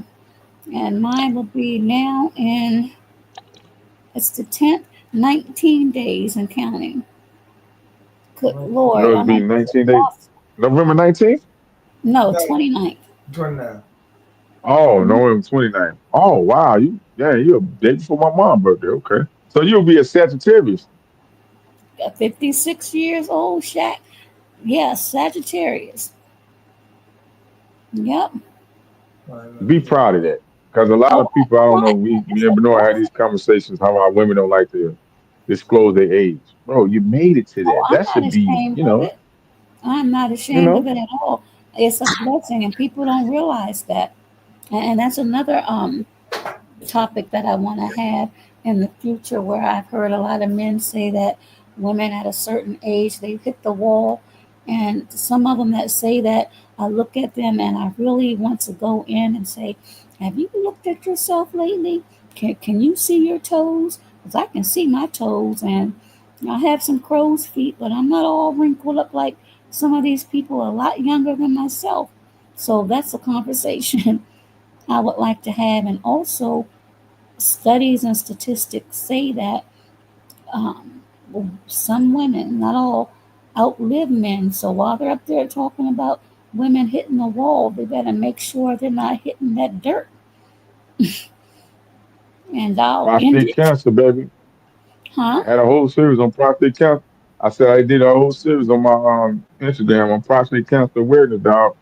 So See? September, yeah, a lot of these Absolutely. guys getting taken out with it, and colon cancer too. And there you go. So you're absolutely right. So yeah, I'm gonna have a good time with this. Hopefully, like I said, others will not be shy and they can join in. And again, feel free to speak with passion. Just be respectful with it. So again, King BJ, thank you as always. Shaq, thank you as always for bringing Yep. your knowledge and your wisdom too. But that was a true story I told. The woman said, and that's why. Hmm. All right. Take your time. I got I got another story, but yeah, we'll do it another time. But shout out to everybody in the chat, man, people that are listening, and shout out to you to your channel. And I wish you more listens and enrichments. Peace.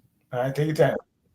I know. Birthday weekend and celebrate all month, Shaq. Celebrate all month.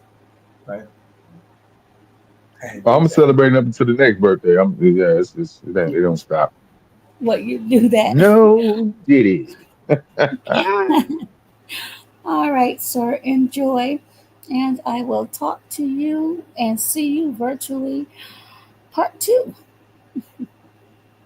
Everyone, thank you for joining in on this pilot, the Samuels effect. Thank you to all of the members that came by, all of the moderators that came by, all of the subscribers, and those in the bushes. Thank you to again to the intelligent young men on the panel, King BJ and Chaq Weiler. Hey there, twin. Remember, twin, you are still up. Assuming you're working.